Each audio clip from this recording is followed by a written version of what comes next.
Welcome to the show. I'm Lee Michaels, and you're watching Street News Now. We do this every Thursday at this time, depending on your time zone. So look at your watch, your clock, your cell phone, and you can see what time it is. Just after 6 o'clock here on the West Coast. I thank you again for listening. Don't forget to like, subscribe, and share, and tell your friends about us, okay? Thank you very much. See how easy that is? It's painless. It doesn't hurt either. It doesn't cost you anything. It's free. And we have a smashing show tonight. We got 5 out of the 6 guys ready to go, and maybe the professor will join us shortly, but let's bring in the team. Welcome to the show, Chris Bass. Boom, shakalaka. How you doing, my fearless leader? How you doing? I'm rocking, jocking, and finger popping. Yeah, man. You got to go back to saying, hey, it's Lee, baby. You see, only the people in certain markets around the country or certain cities around the market would understand that because, and it all started in St. Louis. Mm-hmm. I was the youngest guy on the station at the time. And now if I were on a station today, I'd be the oldest guy. But so they called me the baby on the team. So that's how Lee Baby came about. And I guess I had a certain swag to the way I was saying it. It's me, Lee Baby, or something like that. Yeah, Mike Love can do it better than me. So when he comes in, he can play around with that. Nice. Dr. Ron, welcome to the show. What up, though? How you doing, brothers? We're good. We're good. We're doing ready. good? You ready? Always. I'm always ready. All right. I know that's right. Mike Love in the house. This is me, Lee Baby. Music 16 KATZ. See, I don't even remember saying it like that, but I think he nailed it. Yeah. and Mike is in rare form tonight, as usual. I'm not. I've been doing my normal thing. Don't ask about that. No. We don't want to bring in. All right, okay. Just bring that in. No, that's in the green room only. Thank you so much. And Bucky, what's up, Buck? He said Music 16. You know that was a long time ago. Damn. That was an AM station, 1600. Powerful. Yeah, right. Very AM powerful. You know what they did on the Sweet 16 day? What? They gave away $16 in cash. Sweet 16 day. 16. That was a lot of money back in the day. Music 16 KATZ. Back then. Yeah, Sweet 16 day. You know when Sweet 16 day was? No, I don't remember. The 16th day of the month, you crazy idiots. I think you're right. Professor, help me, man. The day after you get your check. That's what that was. Yeah. Right, that little check. Good evening. You know what, Professor? The reason you always come in last is because you come in last. So, Amen. Man, I tried. I've been home all day. I tried to make it in early, but what happened? Man, I got that booster Tuesday, man. You got the booster? Yeah. Good for you. You've been down? Man, I've been down. Like, man. Did it hurt? Well, the pain is gone. It's just that I'm tired. What about the thrill? Yeah, no, that's still there. All right, just checking. Just still taking that thrill pill. Yeah. Oh, man, just because of the thought, man, because of mine, I got that Pfizer, so. I heard that. So anything that Pfizer, that Pfizer represents the blue pill, so Hey.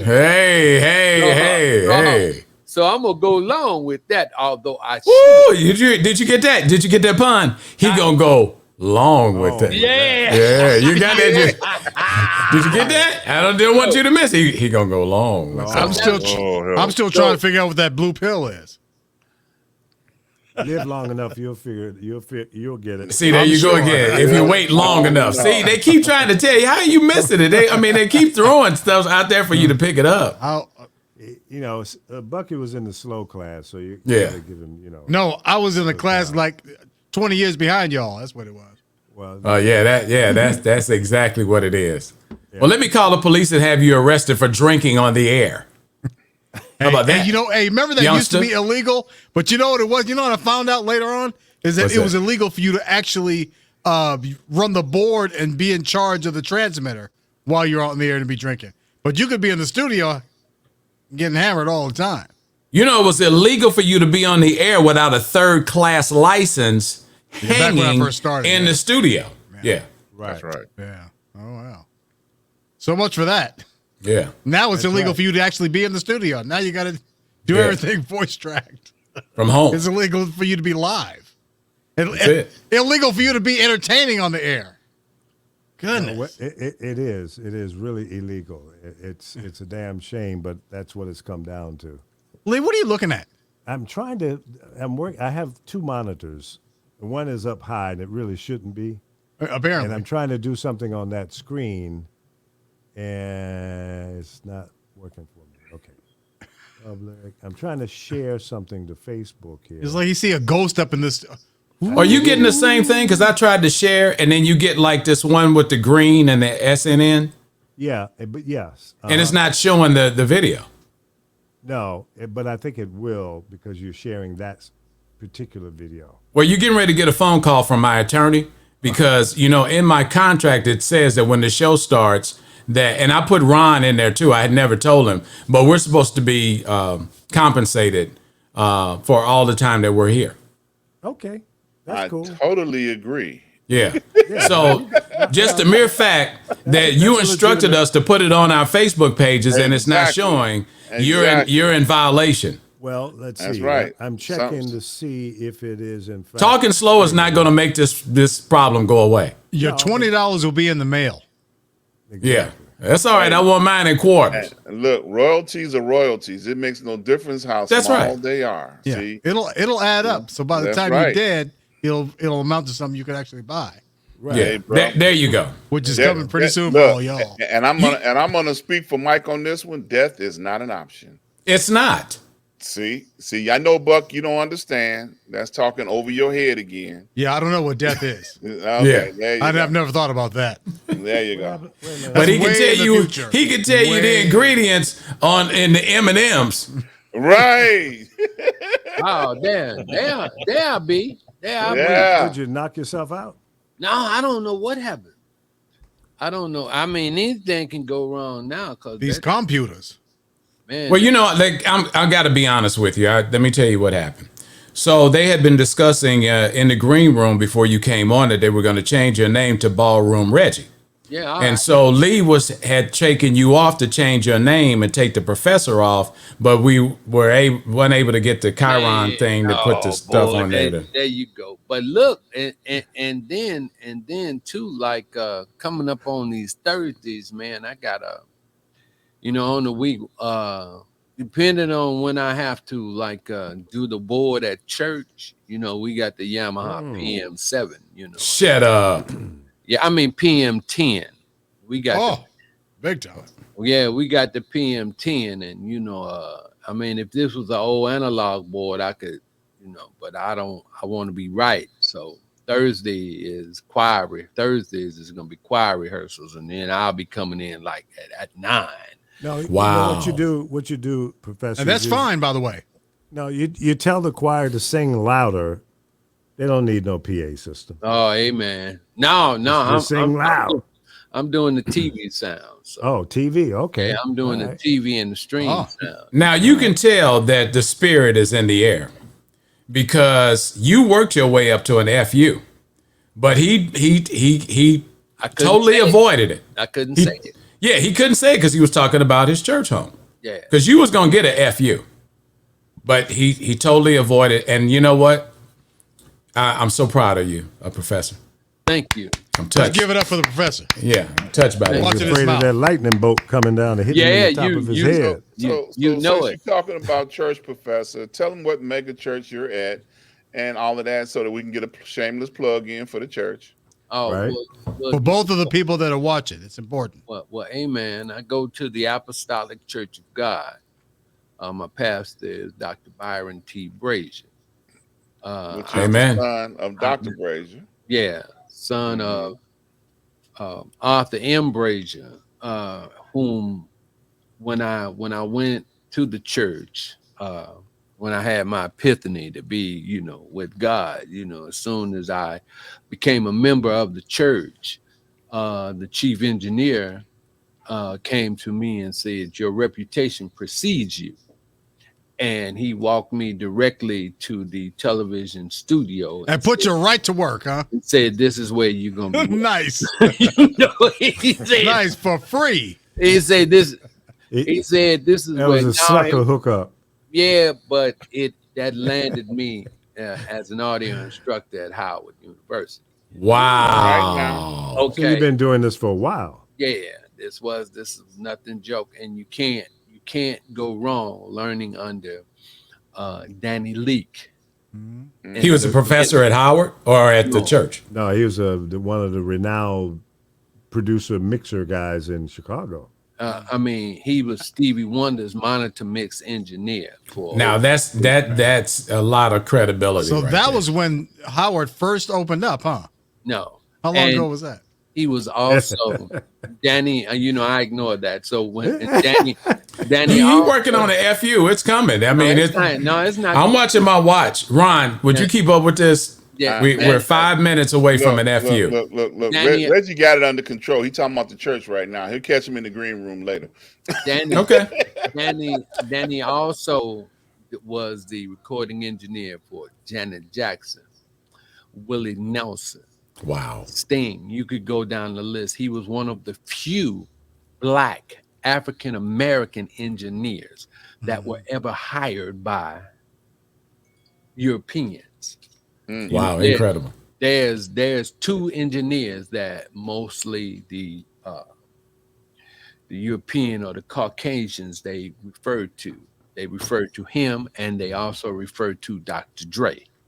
They give Dre all the props in the world for being an engineer. But Danny was pre that. He also did one of this. He recorded for just about everybody. You know what? Somebody told me. No, I was watching a YouTube video. It was a hip hop producer who the title of the video was "These are secrets that most people in hip hop don't want you to know." And he was saying, he said, most of your producers don't know jack about music. Period. He says, you know who does all the work? The engineers. And Danny, I was like, wow. And Danny was a remix engineer. Kanye West took his first album to him, and I think it was School Dropout, which he recorded at Chicago State University.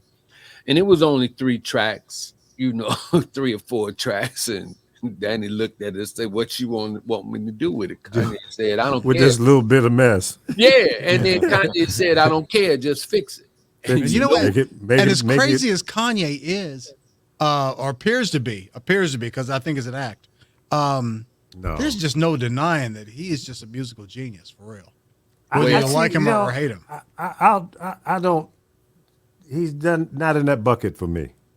Really. Yeah. He is no different than a lot of other hip hop artists out there that will sample something, and either he or somebody in his crew is smart enough to put that shit on a track and make it sound good. But But you know what? You listen to that's not genius. Listen to some of his early work. I mean, to me, I think he's a decent musician too. He What does he play? doesn't use all the samples. He plays a lot of stuff too.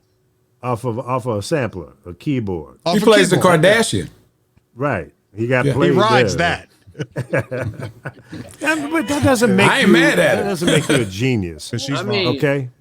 I call Stevie Wonder a genius. He can, play, Well, you know what, Absolutely. hey, he can play instruments, he can Yeah, that's sing, true. he can That is write, he true. can arrange, he can produce. Hey, but you know what, That's though, genius. Lee, you can't take away the technology from today's younger artists just because they have it. You can't say, well, they're not geniuses because they have this technology that wasn't around back when Stevie Wonder was. Well, was okay. Oh, boy. I'll give you that. Can you imagine if Jimi Hendrix had the technology of today? I know exactly. Can you imagine I if know. they had that at Motown Crazy. or Philly International or Crazy to Atlantic, think, or right? even Muscle Shoals? Whoa. Can I ask Ooh. one question? Can you imagine? Can I And ask? see, one Buck question? don't know nothing about Muscle Yeah. Shoals. It's He over don't his know nothing head. about it. But, Alabama, baby. I mean, I know just where not- it is, but I mean, Do I you don't know for 10 years, half of all the music on the music charts came out of Muscle Shoals. A bunch of country white guys Yep. Oh, producing most of the R&B, rock, and everything, country, all Yep. kinds of music, every get away out of genre. here. Are you No. serious? Dead Muscle serious. Shoals, Alabama. Check I it out. did not know that. I lived in Nashville is the Alabama. Nashville is the music capital of the world. I did not know that. Wow. But Muscle Shoals, clearly, I mean, there's some No stuff question. that came out of there that was incredible. Really? But Everything. let me say this, and I apologize for jumping in front of you, Lee. Buck, Yes, sir. the talent of Stevie Wonder versus a Kanye West cannot be in a conversation. Well, I also agree. consider the fact that he's a lot older than Kanye. He had a lot more It time. has it has nothing to do with age. It just kills me. It just kills me that the present always forgets the past. That kills me. No, they don't. Where is not where always. is- where Not is always. in There's a respect. reality? There's Where is in respect. reality? The present always contains the past.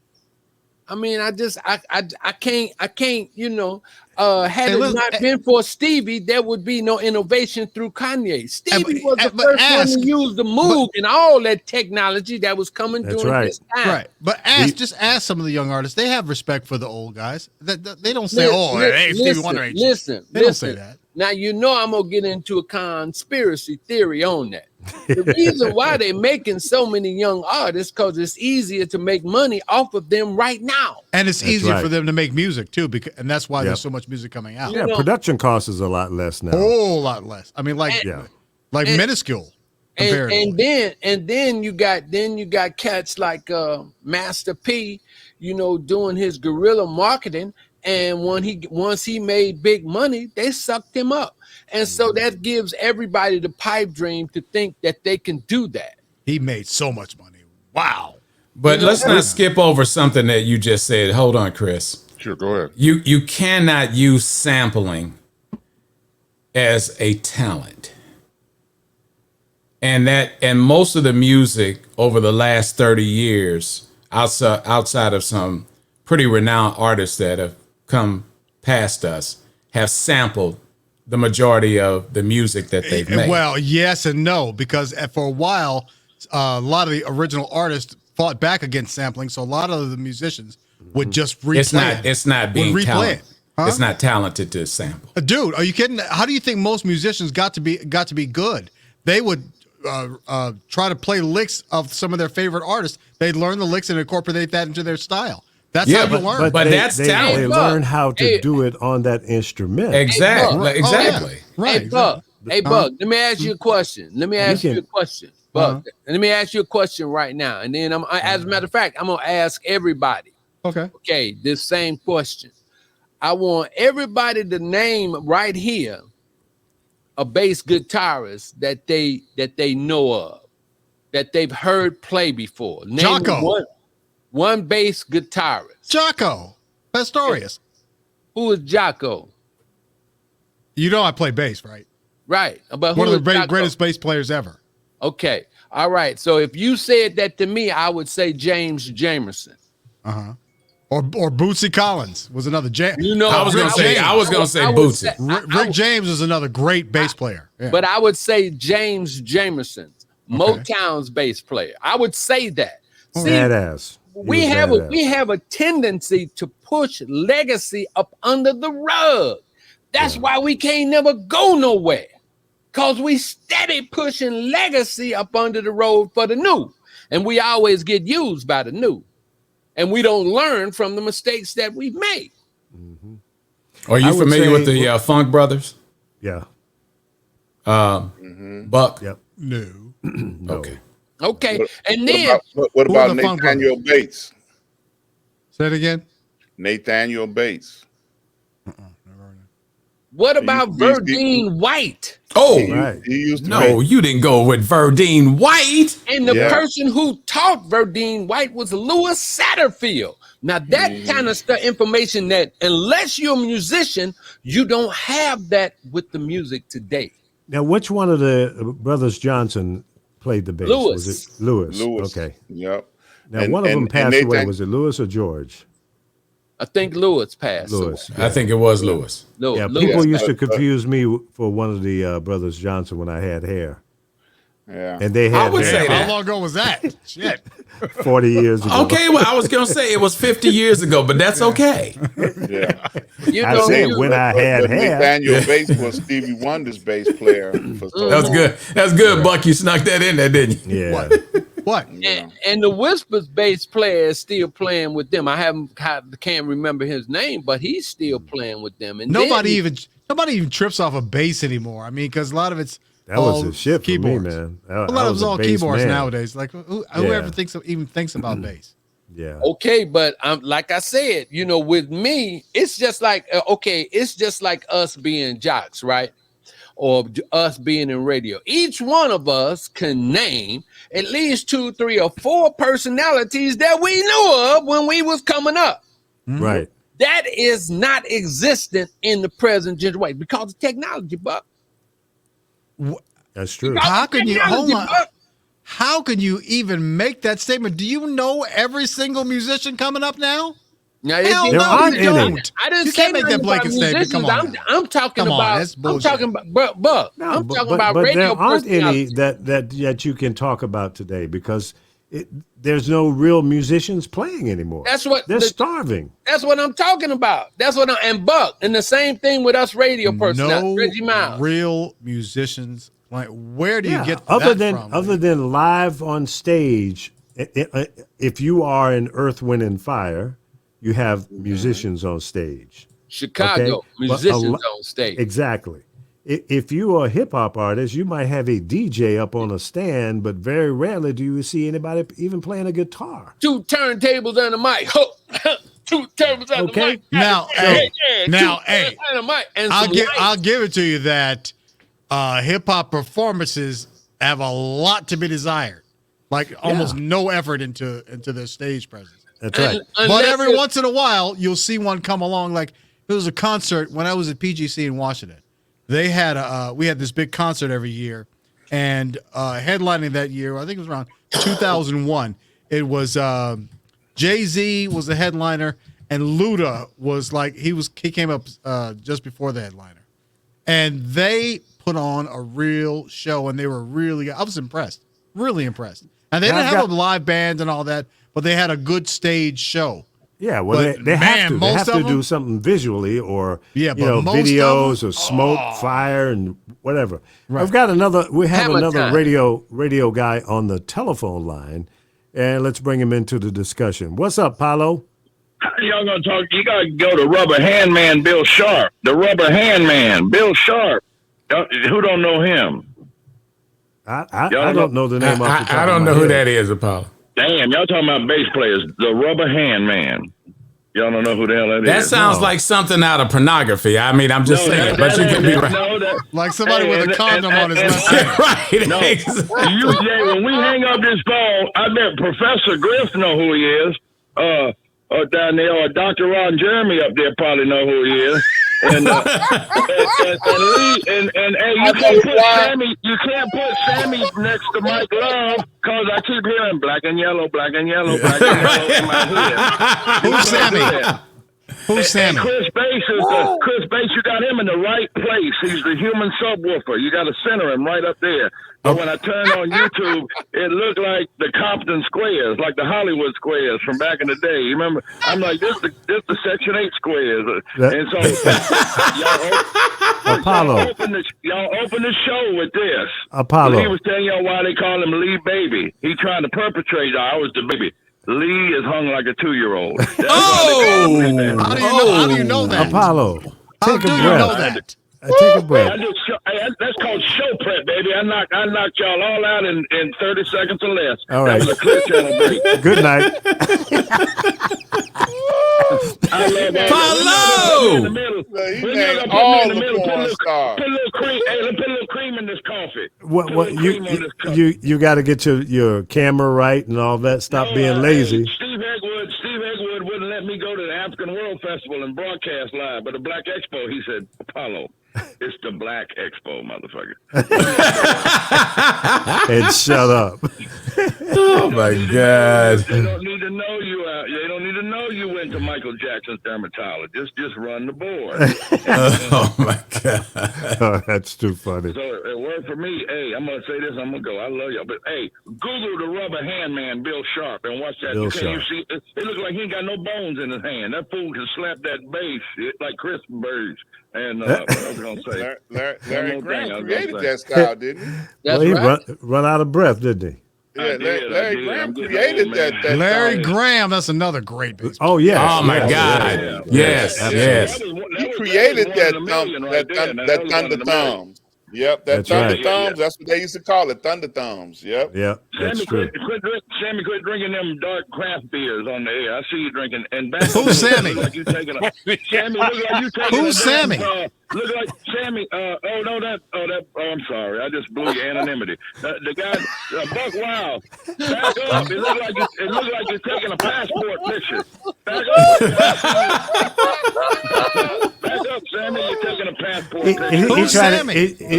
he's trying to not show the sheen, the shine on his head. I want y'all to ask yourself, who's the Mac? I'm drinking that. You drinking that white boy beers? Get you a Bex. Quit drinking that brown shit. Hey, I love y'all. I'm gonna get my camera on next week, and we're gonna Sure you are. ugly DJ. Yeah, we'll I see. got it. Sure you are. Sure you are. Look at you. You're mad now, looking like Wayne Williams. Atlanta Child Oh Lord Jesus. Apollo. Killing them kids again. Apollo, you gonna be here all week. Apollo, you gonna be here all week. And Mike Love, hey, y'all don't know this. Mike Love is Dougie Fresh's stunt double. Dougie Fresh. You are nuts. Look at it. He look just like Dougie Fresh. You are Yeah, nuts. he does. Lee just let me talk, and I went 6 minutes. 6 minutes. Minutes. So, hey, I'm gonna come in one day. I ain't never got down with. I think Dr. Ron used to call, and I ain't talked to Professor Griff yet. He was talking about white Caucasians earlier, and I wanted him to pop me up then, but he wouldn't do it because, in the words of the late great Ralphie May, they did DNA test and they realized that we all evolved from an Asiatic black woman. So that means I got black blood in me. And We know. I got bad credit and 2 sickle cells and bad credit. But that's what it is. I love y'all. Hey man, how's your son? How's your son doing? Michael. He's 10. He'll be 8. He'll be 11 months old on the 8th, and he wears size 2 toddler. And he's walking and he's talking. I think he's going to be Pentecostal because I can't understand shit he's saying. I think he's. Oh man. Tell him to learn how to speak English. He's like the Reverend Brother Pastor Deacon Doc Boom Shakalaka. But yeah, he's doing good, man. I'm y'all pray for me because I'm in marriage counseling. I'm married to a crazy Mexican. And Yeah, we know. I think your son is trying to speak Spanish, but he hasn't got the hang of it yet. But I ain't either. But He barely Lee learned Michael's English. Lee Michael's been my life coach literally, and he starred in this movie before. Lee, you helped me a lot, and hey, this I had a black wife, I got a Spanish wife, and the words, hey, my bedroom like the United Nations, ain't a flag that ain't. Good night, Apollo. Hey, Chris. Yes, sir. Hey, that's my brother right there. I love that boy right there. Look, Chris. Let me hear you say, Chris. Say, show you right. Show you right. Hey, y'all get him a wheelbarrow to get them things up out of there. I'll talk to y'all. All right, man. All right, man. We love you too. Apollo, yeah, man, that's my brother. Hello. Woo. But he never takes a breath. Never. Did you notice that? No. Imagine doing a morning show with him. He's like, "Look, we ought to do a morning show." I'm like, really? I'll see you in the afternoon. Yeah, the ultimate imaging guy. He one of my favorite picks. I've used him in a lot of work and happy with everything he's ever produced for me. And listen, if you don't know who he is, he's white. No. That's not true.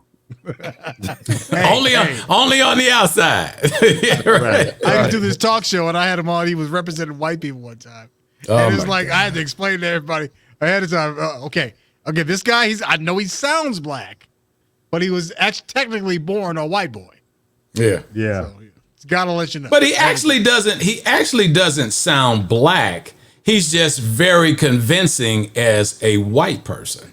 Yeah. Well, yeah, And he's very good at it. I mean, because if you hear him around his family, that white boy comes out. I'm telling you, he Oh, man. has a beautiful soul, and that's what you really see in Apollo. I mean, you know, he can go off the edge, but I mean, I the love that I have for him and just the things that I've seen him do. I mean, most of this is I just feel like it's a front because deep down inside, he's a very beautiful person. I Really love is. Apollo. Yeah, he is. And he's a real radio guy. It's a real. He loves radio, man. And he Hardcore. just yeah. Yeah. One of all my best us. friends. One of my Yeah. best friends. Yeah. Yep. All right. But if we ever get any complaints about, you know, from a different hue that you don't have a, you know, person of a lighter color on here, he'd probably be. I'd let him take my spot. Yeah, no, you know what? We can fit him like right. I don't know what Yeah, side. that's right. Because we can have those settings. We'll put you at 720p, and then we can fit him in. I'm just saying. I mean, you brought it up. Plan, but I mean, that's cool. I've I heard mean, you of brought people it up. talking I mean, I themselves just out. thought. I mean, you take yourself down from 1080, and we Seven bring in men. Apollo. It'd be seven. It would be 7 men. Is there enough room in the screen? I still haven't got over Sammy. Who? He was sticking with it too, boy. Buck was trying to change. He's like, no. I know Buck. That was but I was like, who was it? Who's Sammy? And Buck went in his white voice. He was like, who's Sammy? Who's Sammy? Poor fella. Okay, maybe now we can talk about something that people care about. Okay, there you go. Okay. All right. Let's go to Chris. Chris, start up with the serious talk. I don't want you now. I don't want to now. Here's some serious music for you to get yourself started. Nice. How can you be serious and coming behind that? It's a hard one. impossible. He screwed it all That's up not for you, huh, easy. Chris. Yeah, that's not good. Damn it. All right. So here we go anyway. So Alec Baldwin's daughter, Ireland Baldwin, comes to his defense and slams Candace Owen for calling the shooting there on the set of Rust poetic justice. Wow. And it gets deep. So when you look at the dichotomy of what's going on with Rust, as we know, right now it's indefinite pause. It's continuing investigation. There's been an outcry for improvement of safety on film and TV sets.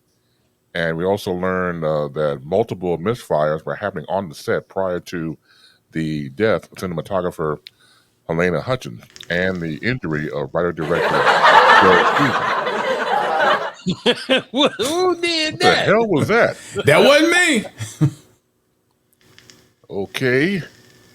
All right, put your hands together. All right, so the thing about it, and when you look at how people coming after this, first and foremost, it's a tragedy, to say the very least. But when you look at people like a Candace Owens and like our former president, 45, coming after Alec Baldwin. Now, the thing about Alec Baldwin, and all of you know, he imitated Trump on Saturday Night Live, did a very good job, really, for years. But apparently, the former president has a very thin skin. But the fact that he uses tragedy to be petty. And some people just petty no matter what the situation is, but not the fact that someone has just lost a wife, lost a mother, lost a friend, but you want to take the opportunity to go after someone in tragedy. And it's the far conservative right, the Republican Party, the representations. And so let me read you the quote that Ireland Baldwin had towards Candace Owens. "You are the most disgusting, hateful, cancerous human being I ever come across. Regardless of your foul opinions of the most of the time, the fact that you would disrespect the life of a woman who was accidentally and tragically killed, shame on you." And I agree wholeheartedly. Donald Trump Jr. is now selling Alec Baldwin t-shirts online, and the t-shirt reads, "Guns don't kill people, Alec Baldwin kills people." the Republican Party or so-called conservatives have no soul whatsoever. So we're going into the Halloween weekend. They're ghouls. They're zombies. They're subhuman. Again, taking a tragedy and going after a situation that requires empathy and sympathy. But if you can't do it and won't do it, this is what you get. And they don't even have affiliation to themselves. They'll eat their own. Here's an example. So Fox News anchor Neil Cavito is on his program. And Mr. Cavito has a lot of multiple health challenges, including stage 4 cancer, open heart surgery, multiple sclerosis, and now currently being diagnosed with COVID-19. He gets the shot. Now, even though he was fully vaxxed, he goes to the hospital with all these health challenges and goes back on the air to Fox News and implores his audience to get vaxxed. He told his viewers this about vaccination, and then the viewers start giving him death threats via email, telling them that he should die. Keep your opinions to yourself. How dare you cross the line? All he wants to do is, because of his situation, make sure other people don't go through it as well, and stop denying yourself the fact you need this vaccination. He's telling his audience, and his audience did a 180 on him and turned on him. And that's the ugliness that the representatives of these so-called parties have, whether it's the party itself or Fox or OAN or the rest of them. They just breed evil. They breed evil. And if you are a part of that, what does that say about you? Amen. I'll tell you, man. But see, I don't watch Fox, so I don't know what Neil's been saying all along here during Me COVID. either. So, but my question would be, what has he been saying to the audience prior to all of these illnesses coming down on him? I haven't watched him recently because he usually does business news. Mm-hmm. So the business news is a whole separate entity from the Fox News channel. So I really haven't seen or heard or anybody that knows watched them say anything about the vax until this situation happened. Yeah. You know, Crazy. be honest, I don't even know why we even give Candace Owens any breath, any airtime. It's like, why? The only reason she gets any kind of airtime is because she's black, saying these horrible things. Otherwise, no, meaning, you know what I'm saying? A black person dogging out the Democratic Party. Otherwise, if she was a white girl, we'd be like, who cares? Nobody would care. I just, you know, she wouldn't stand out. No, and she's a disgusting human being, and I don't know why people give her the time of day, other than the fact that, we got to. It's sort of like Stacey Dash. At least Stacey Dash, when she was saying all that bullshit, she was fine, you know. But Candace Owens, yeah, it's crazy. Mike Love looks better than Candace Owens. Thank you very much. I told you, Ron, I'm beautiful. Well, y'all used to work together in New York, so I'm not going to ask what happened. Who, Candace and I? No, you and Buck Wow. Oh, we had a great time. Oh, yeah. Great time. You know what's really crazy about, you know, the follow the leader mentality? Professor, don't encourage it. What are you giggling about, Professor? Anyway, Listen, don't lie. I'm Let's not being even cool. talk about. I'm being cool. I'm just going to be cool. Yeah. I'm going to be cool. Thank you for that. Be cool. Yeah. You know what's really crazy is when you follow someone and actually what you're doing is working for you, but at the same time, it makes you look like an absolute idiot. I don't know anything about Candace Owens outside of what we've seen her on television and what she says. I don't even know what she believes in or what she stands for. But the trickery in this situation is to go against the grain and become popular. You know, and I call it TikToking. Mm-hmm. Yep. You know, and so anybody can do it. That's what it is. It's TikToking. So if you go and you do this, you get attention, and the rest is history. And somebody, somewhere, sometime, someplace is going to try to pay you or get you to do something. I mean, this woman is getting something like $10,000 for speaking. You know? So, in all honesty, I can't say it was clever or how smart it really was, but she capitalized on something that she saw another person do and said, hey, why not do it and make money? There's no excuse. Well, she was Absolutely. willing to pimp herself out. you Yeah. know, Exactly. and being sensational and against the norm or the grain Right. makes you stand out in that regard. But Yep. see, I could never ever do anything like that. Well, because you have what they call integrity. Yes, yeah, what- you got to have that. Well, That's the Well, way no, I you was ain't raised, got at to. least. You ain't got to because Well, she ain't that's got true. it. That's Well, true. You ain't got to. have you all noticed, in the large scope of things, that it seems like there's only one pundit, one black pundit at a time.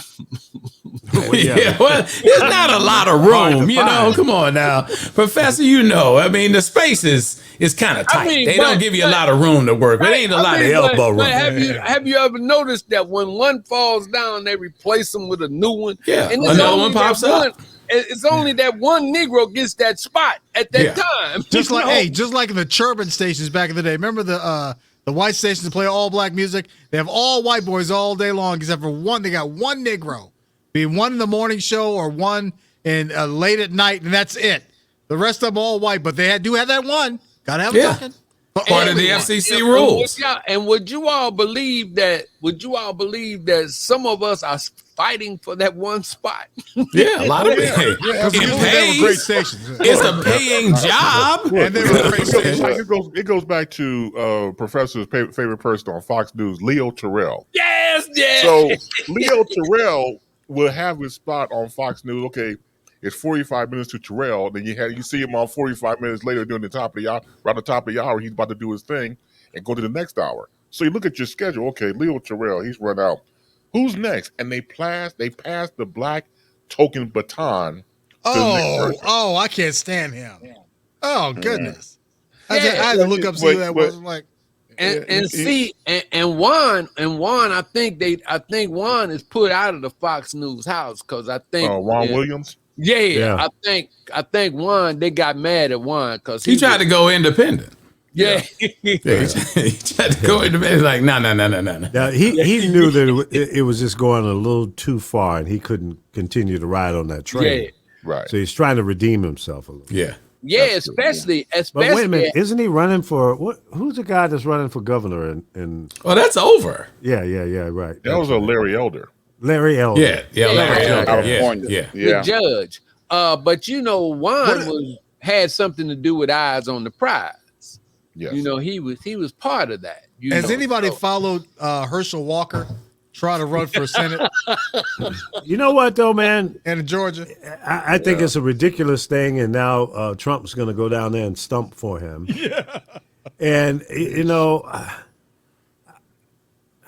Herschel Walker has been a Republican for a long time. A long time. Right, but if you don't know, Herschel Walker is trying to unseat Raphael Warnock Right, in the Senate because the seat came up fairly Right. quickly. And Well, it's every 2 years. yeah, but I mean, Warnock got into it like he was replacing somebody else, so it was going to be a short term anyway. But Herschel Walker jumped up and said, "I'll go against him. Yes, I would. Yes, I." And Well, it's like, I mean, when you think about what Stacey Abrams was able to master, helping those two ministers get into position and be able to control the vote, it's a blueprint that they don't want to see go any further. That's right. Because a lot of other states can use that same blueprint if they can oh, yeah. convince. Right. if they're Yeah, smart, African Americans, all you got to do is go and vote. All you got to do is get a voter registration card. All you got to do is just show your birth certificate. It's real simple. All you got to do is stand in line. Maybe it's 35, 40 minutes. Could be an hour. But you got to cast your vote if you want to see a change. That's all you got to do. Yep. And if they find out, that we become serious about that, we're going to have problems. And then have you noticed how her name has fell off the new, how they're Right. not, It's kind of how they're diminished. not, they're not saying that name. Have Which you name? noticed that? Which name? Stacey Abrams. Stacey Abrams. Yeah. Have you noticed that name is not being echoed as much anymore? What do you think? What do you think that is? I get an email from her or somebody that talks about her, a text message or email every day. But what do you Really? think that is that, Yeah. that we don't hear her name anymore? She's just not out front, but she is. She's She's still the working. quiet. She's the quiet storm. They say that she's going to run for governor again and try to. Yeah. Why not? She does. I don't think she wants to run for governor. I think she said that her plan, something I read about her, was that she plans to put an organization in every state that we need to execute a change. The And blueprint. that's what she said she was planning on doing. She said she's bigger than the governor. She doesn't want to be the governor anymore. Well, that's smart. She said, look, my organization needs to be in every state that we need to execute a change. Absolutely. And that was what her plan was. With some of the, like you said, Lee, she puts out social media every day. But somebody has got to get that white boy out of the office here in Georgia. That Brian But hold on, wait a minute, Buck. What? Did you ask Lee if you could bring another pundit on the show? She was over here barking. I was like, oh. You just go get anybody off the street and just bring. The show is 6. Yeah. It's 6 of us. Yeah. Now we got to squeeze. We got to squeeze. Did that dog just lick you in the mouth? No. Oh, I don't man. allow that. She just licks. Oh man. I mean, She looks like my dog. you need to do something about this, Chris, because Ron and I have in our contract that we're only working with 5 other people. Oh man. I mean, you have been violating. You need to leave. Lee need to leave because Ron, he's been violating our contract several times tonight, and he normally doesn't do that. Oh man. Wait a minute. The part that's killing me, he denied the dog lick in the mouth. He denied it. I mean, we do have it on tape.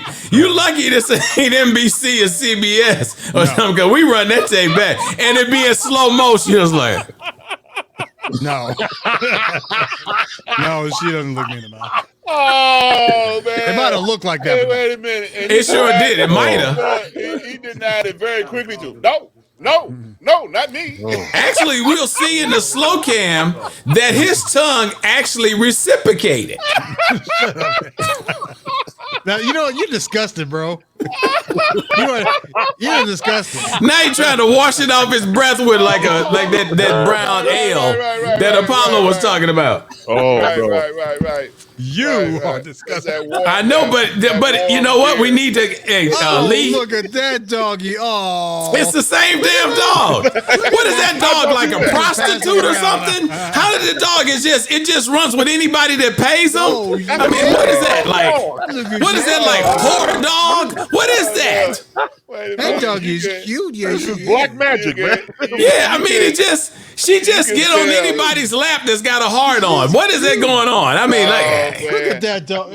And you can I think tell, Ron's a my little cute, God. though, be honest. and you can tell, Ron's a and you little can cute. tell that dog watch is out. You better stop talking, Buck, because that thing will tongue kiss you. Hey, honey. Your dog. Lee, let your dog tongue kiss you. Oh, here he comes. Oh, here he comes. We got what? Here he Yours comes. is fat, though, Lee. Hey, is that dog Don't play fat? that. Homie, that don't dog is- play that. No. Lee, don't play that. No. And Lee's dog talking about, man, let me out of here, man. No, Right. Lee. You can tell Lee's dog don't be scared of Lee because look at that. He's scared ears back. Oh yeah, Lee's Lee's head of household over there. Yeah, that's it. That's Hey, it. Lee, your dog is fat, though, isn't it? Fat? Fat. Look like, a Yeah. little chubby. Yeah. Yeah, He's not a my little dog. chubby. My dog's lean. Yeah, okay, I whatever. don't feed her that much. Yeah, right. I'll Yeah, see all beer drinking dogs are lean. Yeah, Oh. yeah. All dogs that drink Here, brown kill a ale. dog. Yeah. She can't Yours- have none yours of is a that. what, No, a she Chihuahua? can't. Yeah. I want to see the slow mo when she went. That's good. Yeah. So you can use Look, that tonight when you go to bed, huh? That's right. Disgusting. That's right. That's right. Sammy. When you edit the highlights of this show, make sure you add that in there. Oh yeah, absolutely. Slow it down. I mean, we need something to go along with that, That'll be next week's replay. Oh yeah. Promo for next week, right? Promo for next week. I'll put it together. For next week, yeah. Now your dog is what, a Chihuahua? Chihuahua Dachshund mix. Oh, okay. Yeah, I know the face was a little long. This is a Min Pin, but she's the fat one. She eats. That's all she eats too she's much. straight men pen? That's all. They're I know usually of. dark, aren't they? No, well, a lot of them are. Hold her up some. I love men pens. This show then went to the dogs. That is Wait a minute. I think I saw the tongue. I think I saw the tongue action. Mike's getting excited. See, that's the problem. I'm getting excited Because he ain't used to seeing tongue. Mike ain't used to seeing tongue. That's what that is. Mike's like, oh shit, a tongue. Ooh. She's got a tongue. This show then went to the dogs. This show done went to the dogs. Come on, man. Why you stealing my lines, man? Come on, dog. Who let the dogs out? Oh, Ruff, man. ruff. Oh my God. All right. So okay, so let's pivot here to Dr. Ron with this topic tonight. All right. Well, I've got a very long article that I picked up off the Washington Post that, we always hear bad things about, politicians and, they're always trying to figure out how to get richer and put more money in their pocket. Well, on this week in Chicago, the mayor of Chicago, Lori Lightfoot, for those that don't know, she was able to get her budget passed on this week for 2022. And it was a $31 million project that she put together. $2 billion of it in Chicago received from Biden administration, the rescue plan, and it got passed. But one of the highlights of this proposal was that they're giving 5,000 low-income households $500 per month. That's 5,000 low-income households, $500 per month. And the money that they're going to be using came a part of the pandemic strategy. So they're rerouting some of that money into that.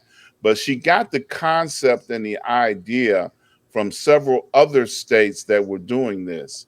It was something that was used in Stockton, California, as well as Ohio and other cities across the country, where they would feed money back into the poor people of their communities to try and elevate them to a place where they can do more as poor people than they would normally be able to do and rely on their regular income.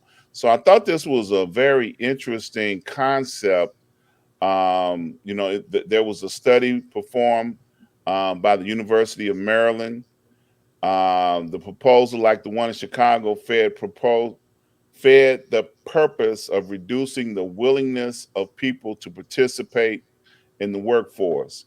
Opposition of federal entitlement programs such as rent vouchers and food stamps have been waged for decades, but advocates like Tubbs said that today the climate has changed. Economic blows struck by recent natural disasters and the pandemic have proven that the economy does not work for a vast number of Americans. So they have done research and they have come up with statistics and numbers to show that these are some of the things that will be needed to help our communities go forward. And she got it approved. All the aldermen in the city of Chicago signed off on it. I'll be happy to put this in the comments section, this whole article from the Washington Post. But, my comment, do you think that this is going to be something that's going to be relevant for people that are poor, low income, going forward into the future, be more This Chicago is one of the largest cities that is doing this project at the moment. It has not been adapted in a lot of major cities all across the country, but there are many places that are now looking at this because of what Chicago has come up with the idea of going forward with this and making this a part of their budget. So do you think this is a time that has come, or you think this is just a political stunt that's going to, fizzle out at election time? Do you think it's going to be something that's going to pick up and carry over? Well, I think that it could have some legs and continue on and grow and maybe go to some other cities and states. But it just depends on how well it works. That's going to be the key. Anybody else trying to chime in on that one? Huh? I know Sammy. That's so I mean, exciting. Buck started shaking his head. I was like, he's like, no, don't do that. Exciting. I was excited. The first thing I was thinking is, where's that dog at right now? Because he was getting a little excited. Sorry. Go ahead. I was enamored with Ron's short story there. Well, say something about it. Do you think people are? You lost me, dude. It was so long. Oh, so I you were not dozed paying off. attention as I usual. dozed off. I was trying. You had me for the first minute, and then after about 5 minutes, I was like, okay. Okay, I'm trying to figure out. Okay, where is the issue? Is the issue? Summarize it for us. There you go, Ron. Just summarize it real quick.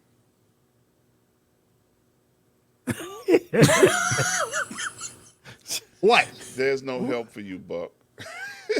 But So, Ron, go ahead, seriously, go ahead, Mike. who takes advantage of the $500? I mean, I'm saying this would apply to anyone. There's going to be 5,000 low-income families that are going to be targeted to receive this money on a monthly basis. Okay. Okay, so it's going to be like a whatever criteria to apply, they're going to have to apply and be able to receive. It's going to be at least 500 families that are going to receive this money. For how many? For how long of a period? I had read that a little while ago. Can't remember how long it's going to last. I have to go back to it. Y'all keep talking. I'll find it. I think one of the things, if there's a need for it, I don't know why it's that big of a problem. And I did see something in breaking news about that. And I didn't pay any attention to it any more than I did. Not because you were saying it, because I didn't think it was that big of a deal. Mm-hmm. You know, if you know, when you think about people who are actually poor and don't have income, and I mean, when you work for yourself, one of the things, and a good friend of mine is an attorney in Florida, his name is Joseph Haynes Davis. We have this thing called eating what you kill. Mm-hmm. And at any moment, my checking account could be down to $500-$600. And I'm not getting another check for, let's say, 15 or 20 days, whether it's my pension or if it's Social Security. Mm-hmm. And so, once again, when you're working and you're trying to make it and you don't have money just flowing like water, there are people out there that need it. Anytime you ever see someone living under an overpass, the only place that you have to sleep or lay your head is at the Salvation Army. Yeah. I know that entitlement upsets especially a lot of politicians. And the politicians are saying, well, our constituency really doesn't want us to support that because these people are able to work, but they won't go to work. But they never talk about the money that they get from ad agencies and corporations that support their campaigns to run. And that money could go to low income people or people who have low income issues. But to respond to your question, it's part of the 2022 budget, so it's going to last for the entire year of 2022. That's a lot. I mean, it's a lot of money to put out there, but I think we have a lot more to lose when we don't support projects like this, because there's an imbalance that raises crime. There's an imbalance that raises health issues. You know, it's bad enough. And I mean, I'm, you know, you guys know me, I'm very transparent. I pay about $378 a month for insurance. I'm telling you, I really can't afford that. But I pay that because I've been going to the same doctor for 12 years and I want to go to her. Now I can get on Biden, Obama, healthcare.gov, whatever it's called, doing whatever political season, and get a lower rate, but I can't go to my doctor.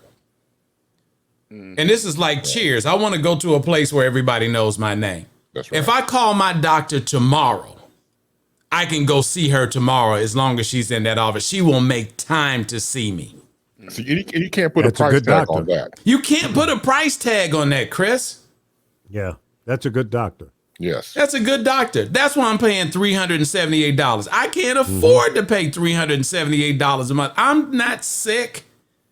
I mean, they call me for the appointments. I go get checked out, the whole 9 yards. As a matter of fact, you're supposed to get your colon check, a colonoscopy, every 5 years. Mm-hmm. I missed the last 5 years. So I haven't been checked in 10 years, and she's upset with me.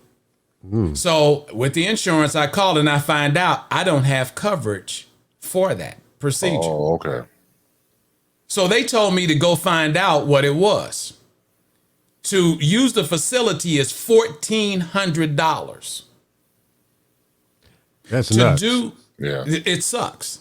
Okay. If I go see the doctor to get the screening for it, and they have to do anything else. Now, if he sits there and talks to me and doesn't stick his finger in my rear end, you know, it's one cost.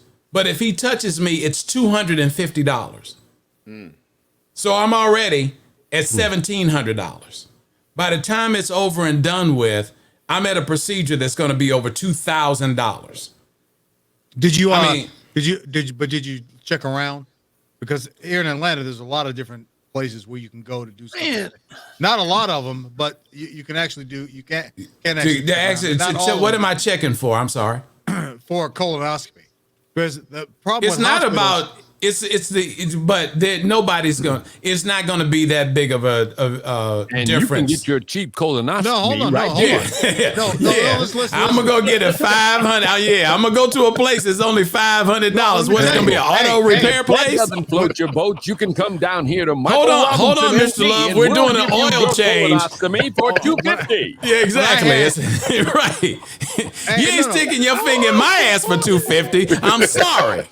It needs to be expensive to stick your finger in my ass. When I had a kidney stone. You can also get your colonoscopy for no low price at $150. Next thing you know, you'll be offering me 2 for 1. Bring a friend. Hey, Ron, when was the last time you had yours checked? You want to go with me?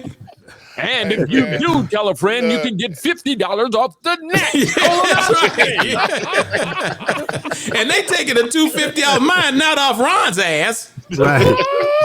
Listen, man. Seriously. okay, I got the I'll solution probably for feed you. you dinner afterwards. I got the And don't the use that solution. voice when you saying program is brought to that. you by I'll give Reggie you dinner Miles afterwards. colonoscopy. Stop it. I got the solution for you. Put some bass in your damn voice. And I ain't talking about Chris. I just bought a 3,500 not horsepower, but per square inch or something power washer. I got you. You clean my ass out. Yeah. Yeah. Whatever you got up in there, it's coming out. It's gone. coming out. 500 Seriously. PSI. Yeah. No shit. I'll be up against the wall like this. Don't hesitate. Get your colonoscopy now. Yeah. All these guys except Chris. I'll clean you out. Don't Don't worry. make a false move, right? If you got cancer, it ain't staying with that 3,500 What happened to IPS. It them ain't happening. Pollux? Oh, we power washed his ass. Pollux. He will never have Pollux in his ass again. I guarantee that. Okay. And you can't get that anywhere else but at Reggie Miles Colonoscopies.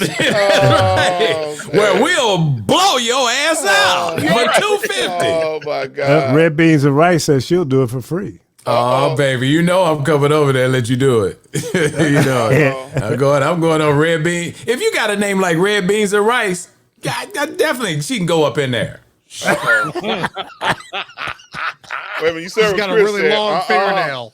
Long fingernails. Chris said, Hey, hey, Chris.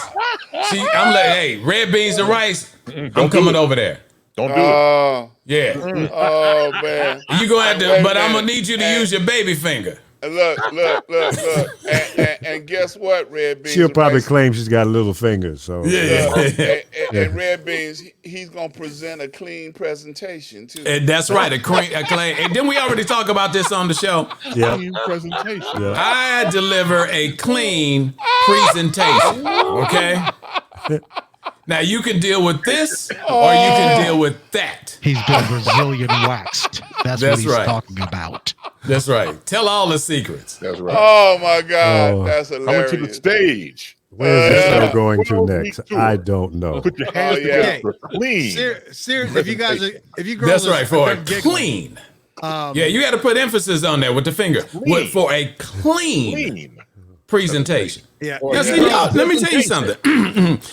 See, now this time, that's, on street news now, sometimes if you're a new viewer, this is an adult show. So sometimes it looks like we're having fun, but we're actually educating. We just educate in a way that it's not offensive. That's why we laugh at stuff. We're not laughing at anybody. We're not putting any subjects down. And sometimes we're very coarse in our language.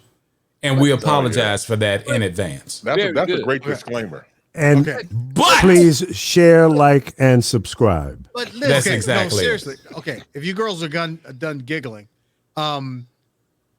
I had a kidney stone a couple years ago, and no insurance. It's kind of expensive, yeah. so I needed to get a How long did it take for you to pass it? couple weeks. A Who? CT scan, A but I had to week? get a CT scan so they could see, what Yeah. they were dealing with, and it was going to be $3,000-$4,000 at the hospital. So I found. So let me ask you a question. Hold on, no. So hold let me. on, no, let me finish. No, I got a question I got to ask you. So how did you discover that you had a kidney stone? So you thought You're as in it was pain. traveling that you were having like a hard erection, but actually it was just a stone in there. No, I had back pain, which seemed. Oh, like yeah, back pain. Okay, I was just checking. And a piss test showed that I had blood in my urine. So anyway, Wow. so okay. anyway, I I've to get had a them CAT 3 scan. times. Ooh, CAT scan, and I found a place that would do it for a couple $100. And so when I went back to the urologist, I was like, "What the hell is this? Why is the hospital going to charge me $3,000 or $4,000?" He said, "Well, hospitals tend to charge. Get this quote." He said, "Hospitals tend to charge 10 to 20 times what it actually costs. So with your colonoscopy, there's probably a lot of places that are not in a hospital that will do it for a hell of a lot cheaper. Especially you walk in with cash. Look, Yeah. y'all gonna make me cuss.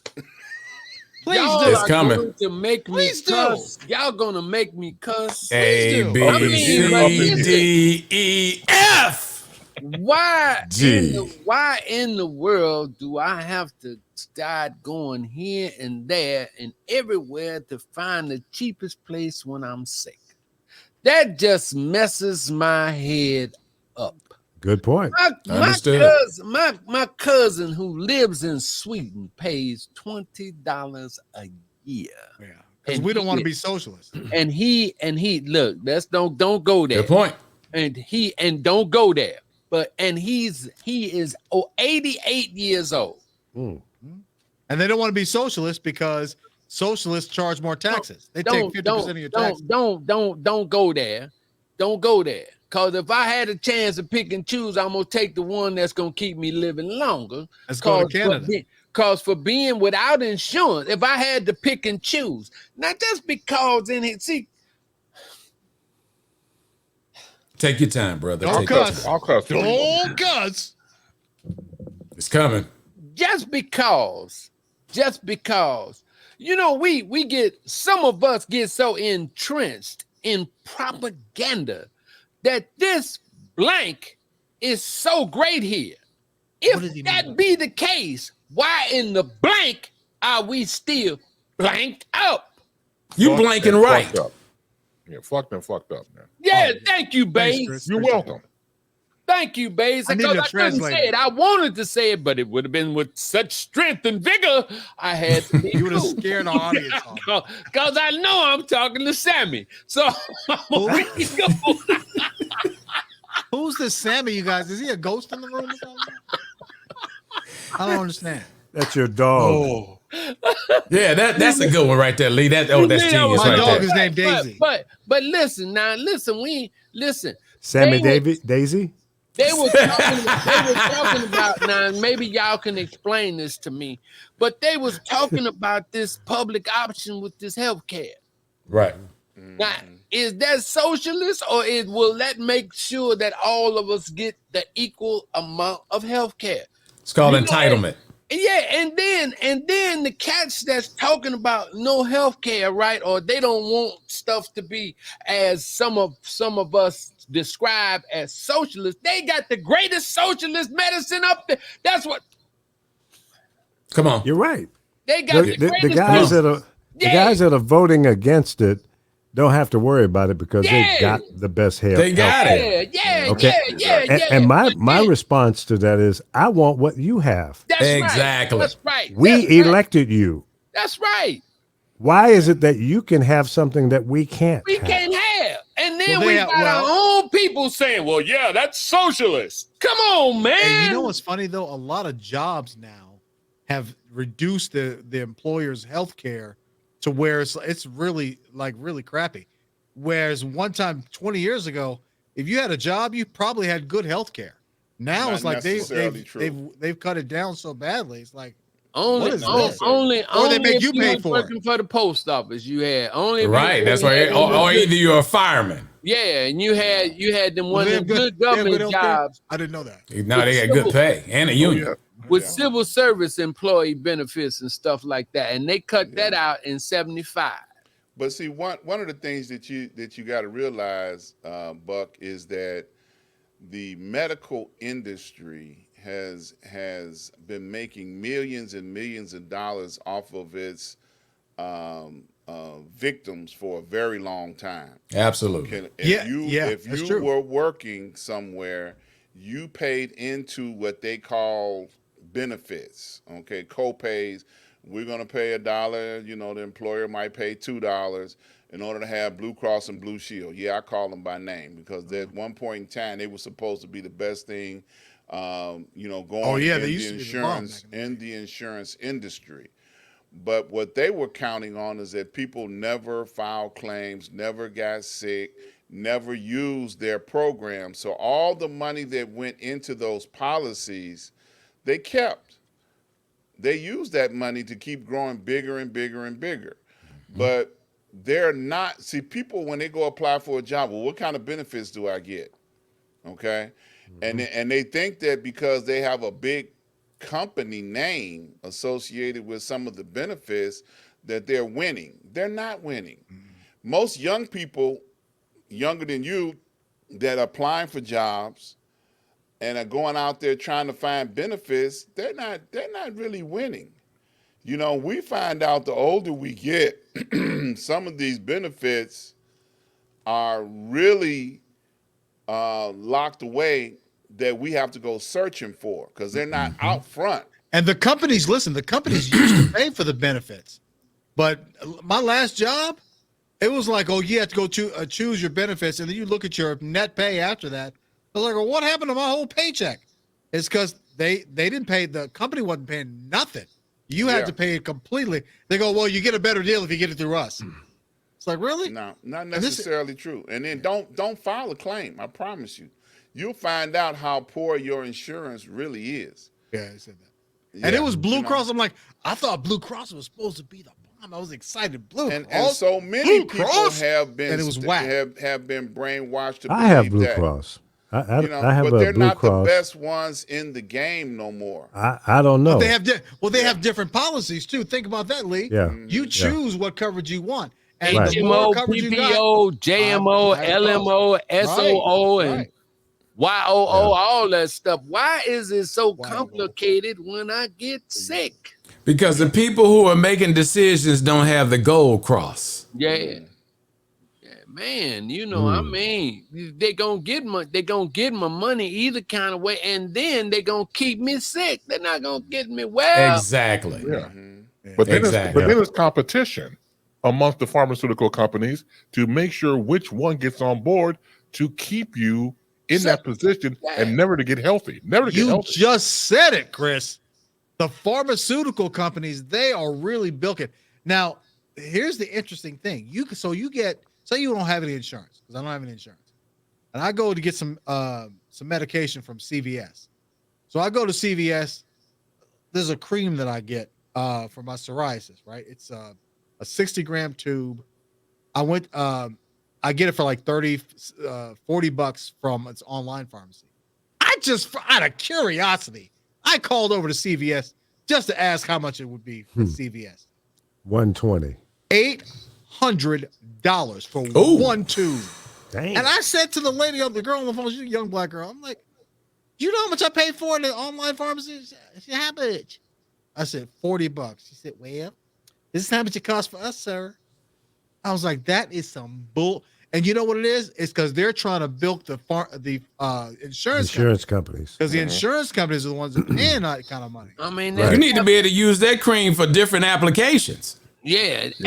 And that's capitalism. So it's cool. Yeah. I mean, that's what you hold in the selling back. out on But the if it street. wasn't for healthwarehouse.com, Lube. I mean, That's right. Shoot. you still eat it? $800? Hey, I'm gonna man. put that cream on a whole lot of stuff. that's if it wasn't- multi-purpose. That's If some it wasn't for healthwarehouse.com, that's some cocaine rub. I'd be surprised. Damn. That's crazy. Yeah, Man, I'm gonna get high tonight, boy. Yeah. That's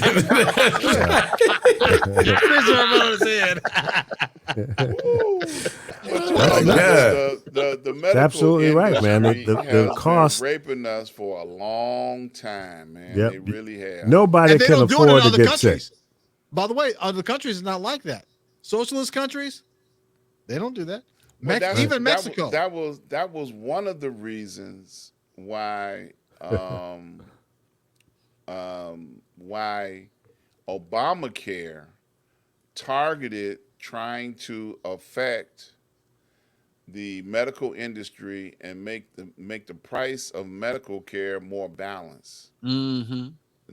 And that's why in the beginning there were so many people for it, and then all of a sudden they went against it. Like, oh no, we don't want to do that. We want to keep them, in a high level of making money off of sick people. It's like people that go through cancer treatments. That's capitalism. But Yeah, guess who cancer has the most treatment. powerful lobbyists in Washington? The insurance companies and the pharmaceutical companies. Absolutely. Yeah. Within the last 10 years now, they used to have medical tourism. You all remember hearing about that in the last 10 years? I've never heard that before. Okay, medical tourism was like say for instance, Mike, you got sick and you needed a surgery. You could take your vacation time off of your job and whatever life savings that you have and go to like Cuba, get this surgery performed for less money than what you could get it done in the United States. And you said go to Cuba, you said? Yeah, Cuba. Cuba is free.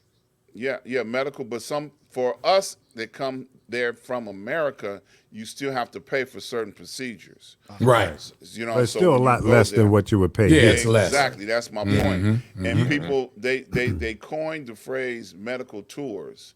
So depending on which country performed that tour, I mean that procedure that you needed, you would go to that country. So you would have airfare involved, hotel, because you got to recuperate, and you will still come out cheaper than trying to do that procedure in the United States. So it was something that had started picking up momentum, within the last 10 years. And I know several people that have went to different countries for different procedures to be able to get certain surgeries done that were electives, not something that their, insurance company would pick up and say, hey, okay, pay your deductible or whatever. And we got the rest. Electives. Like a breast reduction, Ron? You know, I don't know if they would There call that you elective. go. I think that's cosmetic. You know, so Yeah. there are some In some surgeries. cases. Yeah. In some cases. In some cases, yeah. Some cases. No, but let me tell I you, do know I a would- lady that had to have it because it was causing health issues. It was Yeah. causing her shoulders to round. There was pressure on her back because it was too much weight. Hey, I knew someone So- like that. She had big time back problems because she enormous. I didn't know when I met her. You know, they were normal size, probably like a C cup. And she said, "Oh no, when I was just like a year before that, she says my breasts were enormous, and I was like, man, I missed it because she was so fine." But she said her back was killing her. She said, and her insurance paid for it. Yeah. And I was like, that's now, unfortunate. Dave, let me address Dave right quick. Dave said that he was told not to go out of the country for dental procedure because it could be the death of him. I know people that have gone to the Philippines and got dental surgery done for like $500. And came back to the United States with no problem. And I'm talking about full set of teeth, everything that they needed to do in order to be able to process that. And I ain't talking about a wooden set of teeth. I'm talking about a real dental procedure. Okay, so I just wanted to address that. That's incredible. I mean, that's something to think about. I mean, when you think about going out of the country, stop it, Lee, because you thinking I'm getting ready to come with something. I'm not. That's just not a joke here. I'm being serious. Right. I'm just thinking, how safe is it to go to the Philippines to have this? I mean, what kind of homework do you have to do? You and know, how I mean, expensive it'd be to fly to the Philippines. That's all the way around the world. Yeah. I mean, I don't know. I don't know.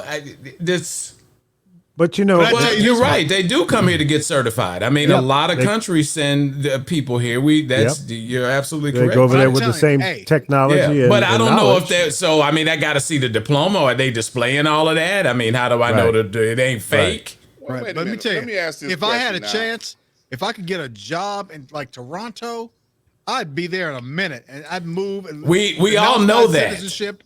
I'd be Yeah, in we know Toronto, that from your Canadian previous right job. away. Yeah. We know that from your previous job that you'll be there in a You minute. will go anywhere. Buck, you don't need to go. No, I'm going right now. Be right there. No. We know that you would be there in a minute. Damn right. But Mike, let me ask this question. Do you think that medical care in other countries would be substandard? I'm not saying that it would be substandard because I think Jed made a good point that, I don't know the percentage by numbers to say 50%, 100%, 80% Right. of the medical profession in other countries are taught and learned in the United States of America. I'm just saying I wouldn't know. I would have to have some pretty substantial information. You know what I mean? Before I would make that decision. And I don't know everything that would be based on, but I'd have to see something. It'd be Okay. quicker for Mike to go to Mexico rather than the Philippines. Well, I got to get right over the there. wall. Mexico. If Yeah, you right if there. you know, if You gotta do 45 some keeps trying to raise money to get the wall higher, how am I going to get there? You They got a dick- Subway, And then don't bro. let me get mistaken as Haitian. I mean, anything. Next thing I Yeah. know, I'm getting beat with a whip. You won't be able to get back. Yeah, I won't even be able to get back. It'll be guys riding around on horses, with whips. Like, where do you think you're going? they think your St. Louis accent is patois. Hey, there you go. There you Mike, go. You get Hey, it. Mike, all you got to do is go down there and catch the subway. You'll be in Mexico in no time. Oh, okay. Well, if you say so, Yeah. I'm gonna tell you something. I don't. It's a dirty, low down trick that is being done to our Mexican brothers and sisters. You talk about building a wall to keep out the illegals, and they're bringing their worst here, and so on and so forth. But I moved into a new community about 3 or 4 months ago, and I'm watching 4 homes being built in front of my home. In Texas. In Texas. And every person working on that job is of Hispanic descent. But not necessarily Mexican. There might Yeah, be they may some not be Mexican, Ecuadorians and but stuff for like the most part, it's Mexicans. And the work that they're doing on these homes is fabulous. You don't see any foremans out there. You don't see the head white guy in charge with the Mexicans white hat outwork on. you. Mexicans make you look bad on the job. They make you look bad. You lazy niggers. That's what. Well, I don't know. I didn't take it that far. Don't speak for me in that realm. I'm just basically saying that, you know, we have this whole stigma that was put out here. See, the United States of America is politically corrupt. And I'm not trying to get on a soapbox here. I'm just trying to come to the realization, when you see corruption, what do you do? How do you express yourself? How do you identify it? It's easy to identify somebody by the color of their skin. Mm-hmm. It's easy to identify someone who isn't doing as well mentally, physically, or financially as you are. But the moment we try to take it to the next level, we're identified at some level that says we're not, you know, respectfully a part of this society.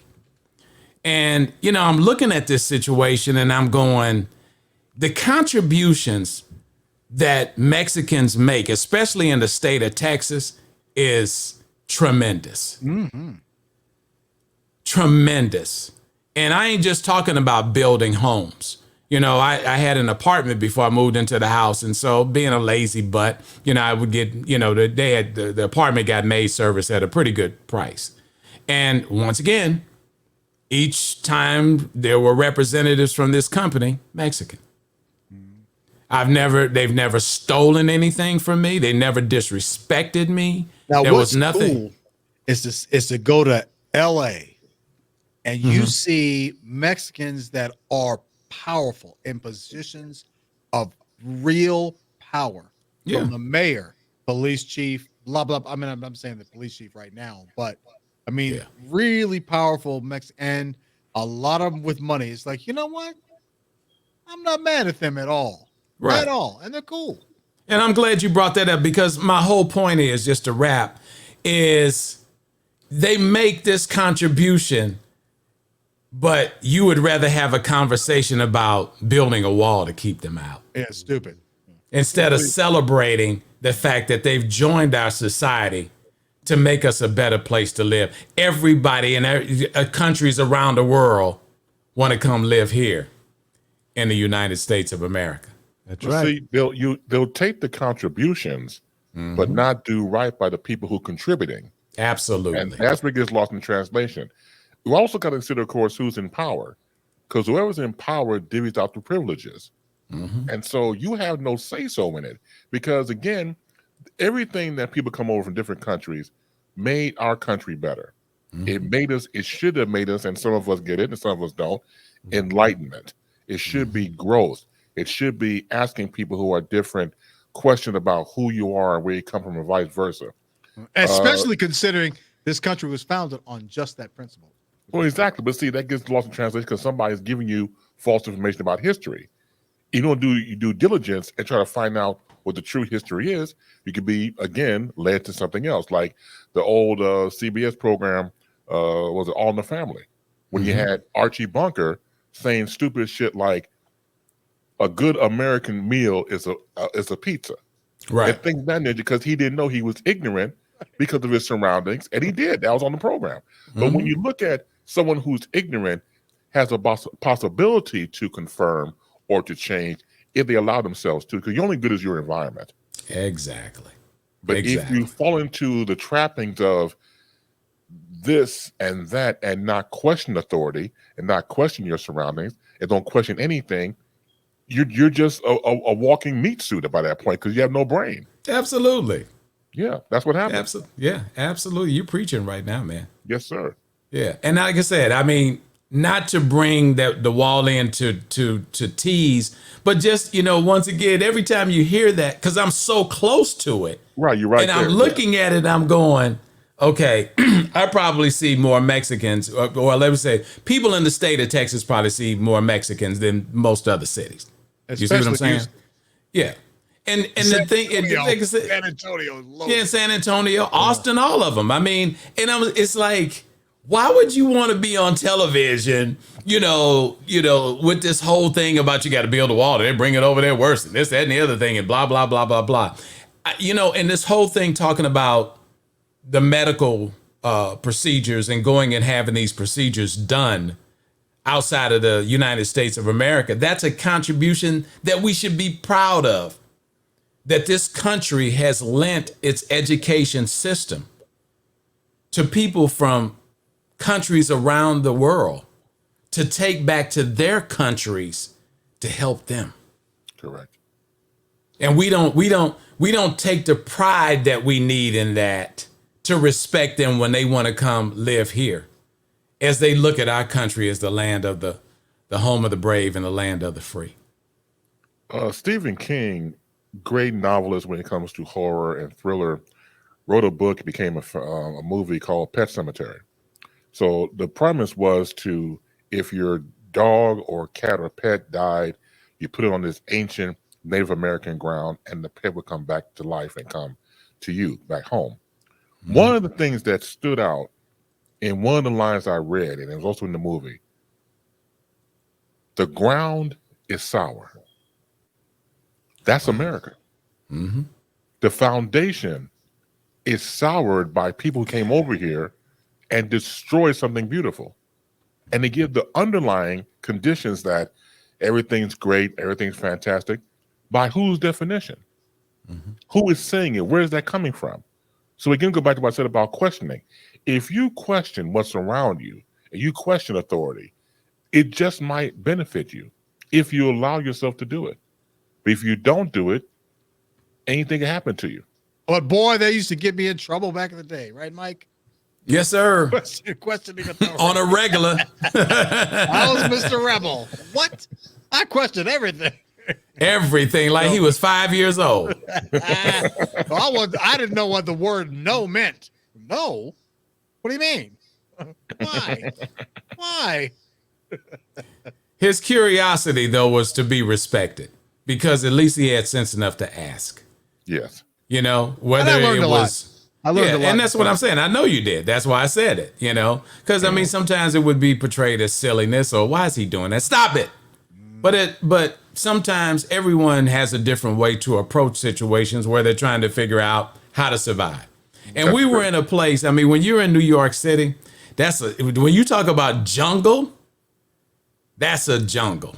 Oh, yeah. You know, and it's real tight.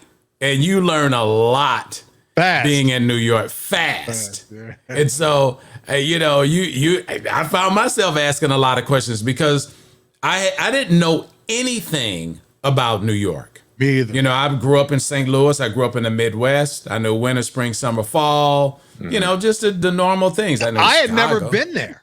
Yeah. I had never been there either. I was driving in after you hired me, Mike. I was driving in and I looked across in New Jersey coming up 95. I looked over and I saw the skyline. I was listening to Frankie Crocker on the radio. And I had heard him from tapes, but I never actually heard the station. And I was like, there it is. Yep. Wow. And you're looking at this skyline and these buildings, and you can't even imagine. And Chicago's a lot like this too. You know, as you get closer to like downtown and, you know, you finally get on Michigan Avenue and you get a little refreshing space between you. But when you're coming into these metropolitans, you know, and it's just these tall buildings and you just can't imagine what's in there. It's a jungle. You can't fathom what you're about to get into. And then I walked in the studio that first night, and I did not know Frankie Crocker was 6'4". I was like, that was so intimidating. I was like, oh, shit. I was coming on right after like the legend in radio. But I mean, I think that, you know, we have a great place to live, and we really got to find a way, because this information that we were talking about with Stacey Abrams and with who was that that's going to run against the minister down in Atlanta in Georgia? You know, Herschel Walker. It's unfortunate, you know, that we spend more time in the challenge. You know, when I'm seeing McConnell talking about we're not going to support the agenda of another party for the next 4 years, did he ever think that that's going to affect other people who are not a part of his party? Every person in the United States is not Republican. They don't care. Well, that's exactly it. With politics, this is what I'm discovering about politics. And you're probably going to go, oh, no shit, Sherlock. But it's for them, it's a power game. Of course it is. It's a nothing but a who's going to win this game. And they don't really even think about it that this is real life. This is not a game. This is actually going to affect, like you just said, it's going to affect a lot of people. Right. And, but to them, it's because I guess, it's probably because they've been doing it for so long and they've kind of like taken it for granted. They gotten numb to the fact that this is real life that they're playing with. Think about how gullible they find out how people are, Buck, when all they have to do is get your vote. Right. You see what I'm saying? All they have to do is just get your vote. And if you don't study it, and that's the hard part, especially in the African American race, is to get people to get away from voting straight Democrat. When I'm living out here in the country and I'm living amongst poor white people. Really? Okay? Poor. If I showed you some photos of some homes that I've taken, and if I can find them, I'll share them with you on the phone tomorrow. Okay. I mean, I'm seeing people who are living in, the trailers that I didn't know you lived in the hood. I thought you bought a nice place. Now you're making my point. Thank you. It's the hood of their world. Mm-hmm. You see what I'm saying? Oh, that's funny. It's the hood of their world. And it really sticks out when you go to Walmart and you go to Target and you see them looking like us, but they're white. And you're going, oh, wow. Oh, my God. It's a reflection in white. That's what I call it. I mean, ghetto. Kids running around acting a damn fool. I mean, some of these people look like they just woke up, picked up their clothes off the floor, put them on, and went to the store. Curlers in their hair, no makeup on you. Right. I love Walmart though. Oh, Walmart is like a show. That's Walmart. All kinds of people. It's like going to Six Flags. It's like going to Six Flags. And the hood Walmarts ain't no fine women, but you get a show. You talk about women. They got them every size. I mean, usually large size. Yeah, usually large. And I mean, no underwear on. Okay. The first time I saw eyelashes that I thought were out of control, I went to the fast food for whatever reason, because I really don't do fast food. And I'm thinking that the person that's waiting on me at the drive up, why would you have on eyelashes that are about 2 inches long? Okay. I mean, and I'm staring and she's like, $7.99, please. And I'm like this. Cause I'm like, why do you have these eyelashes on? Yeah. And so most of the time, but I'm in an area where I'm seeing black people, I'm seeing white people, but I never saw the white folks, in a overextended way in how they dress versus how we dress. Oh, right. Speaking of fast food, I've been waiting to tell this story for weeks because I wasn't on last week, but I went to a Burger King in the hood. Okay. Mm-hmm. And I drive up. I had plenty of time, so I wasn't in any hurry. So I was like, okay, I'll wait in the drive-through line. So the drive-through line was long, but when I get up to where they take your order and the little thing with the speaker and all that, there was cones around it, meaning it was closed. It wasn't working. So I'd never seen that before. So I'm like, okay, so I guess you're just going to go up. They always have two windows. First window, give your order. Second window, you're going to pick it up, right? Oh, okay, I can do that. I was talking on the phone, so I wasn't really tripping. How about I got up to the second window with nobody there? It says a sign on the window saying drive forward to the first window. I've seen that a lot. Well, no, wait, but so when you got up to the first window, they took your order, cooked the food, and then gave it to you. So you know how much longer that took? I was in that drive-through line for 35 minutes. Well, I don't know where you was at that would take that long. That's one of the reasons why I don't like. Oh, let me finish. Oh, it gets better. So I'm thinking, okay, yeah, a lot of fast food restaurants are having a hard time finding workers. So I can imagine I'm gonna get up there. There's only one person taking the orders, cooking the food, and giving you orders and taking your card, right? How about I get up there and literally, I am not exaggerating. There's like 400 people in there standing around. Okay, maybe 5 or 6 workers inside there standing around, talking, bullshitting around, not working at all. Mm-hmm. So I was like, I'm thinking to myself, why are they doing this? Then I come to figure out, by the way, I get my food and it's cold, by the way. So I figured out that, and I'm just guessing here, the thing where they take the orders wasn't really broken. They didn't want to work, so they put cones around it, acting like it was broken. That's incredible. Dude, I was like, this doesn't make any freaking sense. Now you go to a white neighborhood, or should I say an affluent neighborhood, and they're right on it. The food's hot, the food's good, and they get you in and out, and it's cheaper. And they don't charge you extra for like a ranch sauce. I like dipping my fries in ranch sauce. But I was but you want 10 packs at a time. I mean, I only asked one. They charge you 50 cents in the hood. 50 cents. This thing costs you probably 3 pennies. But my point is the point I was making is there's a hood everywhere, right. And it's always projected like it's us in the hood. Right, correct. And they don't have a hood. They are just as hood as us. Yeah. Mm-hmm. And the thing of it is, these politicians are working to get them riled up to be against us for the protection of them having these political jobs. And that what they said during the election? You know, if the Republicans lose, they're going to move next door to you and rape your daughters. Of course. You know, isn't that what they said? You know, the fear factor.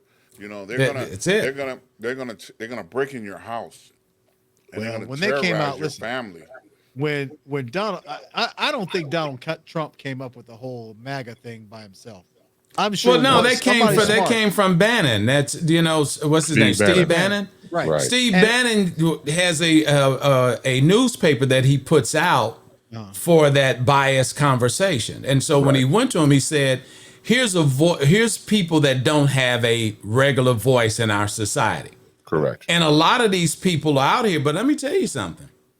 A lot of these people don't represent what they put on them that they represent. Mm-hmm. I haven't run into anybody that's been prejudiced. I have white people holding the door for me just about everywhere I go. And the only time I have any issues with people from some other countries is basically most of them may be here illegal and they don't speak English, so they're not very cordial. But outside of that, but get into a conversation with somebody who is an avid Donald Trump supporter, and you'd be surprised some of the things that they say, boy. Well, I have a client that's one. And I mean, he can tell you everything. If I called him up, if I wasn't worried, as a matter of fact, he's the operations manager for a station that I consult. Okay, and he does the morning show on their conservative station, and he's the PD. So I get you on the phone with him and let him tell you. When I get with you, you're gonna be like, ah. Mm-hmm. But once again, he recommended me for this job. I mean, to get to be the consultant. Right. And that's what I'm saying. Is this a conservative talk station?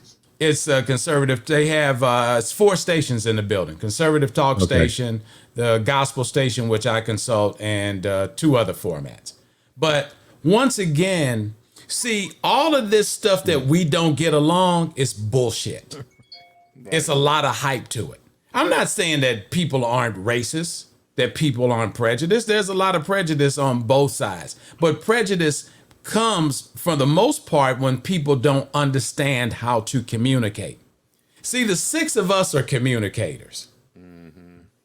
And so we know how to communicate. We know how to have conversation. It's when easy you for did, us. Yeah. it's easy for us. When you're dealing with somebody that doesn't know how to talk to you, I see you, Ron, and you got a beard and you look like you may tear my head off. So I don't know how to deal with you. So I don't speak and I make it look like I'm pretty tough. I might shoot you. Yo, black, you need to get back. But that's the whole premise behind Karens, ain't it? Karens are in every community, instigating, stirring up trouble, screaming and hollering. He's got a gun on the phone talking to the Right. police. He's got a gun. He's A lot of coming times- after me. A lot of times, though, it's because they're scared. It's fear. Well, but they have nothing to be afraid of. They create fear. Fear is something you create within yourself. Absolutely. Brother. You know, I mean, you cannot look at the color of my skin and instantly get afraid. You know, you can't look at the size that even though I'm a pretty big dude, but you Yes, cannot you are. get afraid. You know, that's not something that you should be walking around. Don't leave the house. You and your dog stay inside. You know, if you're gonna let fear rule you, you know, then you don't need to be out in public. But think about this.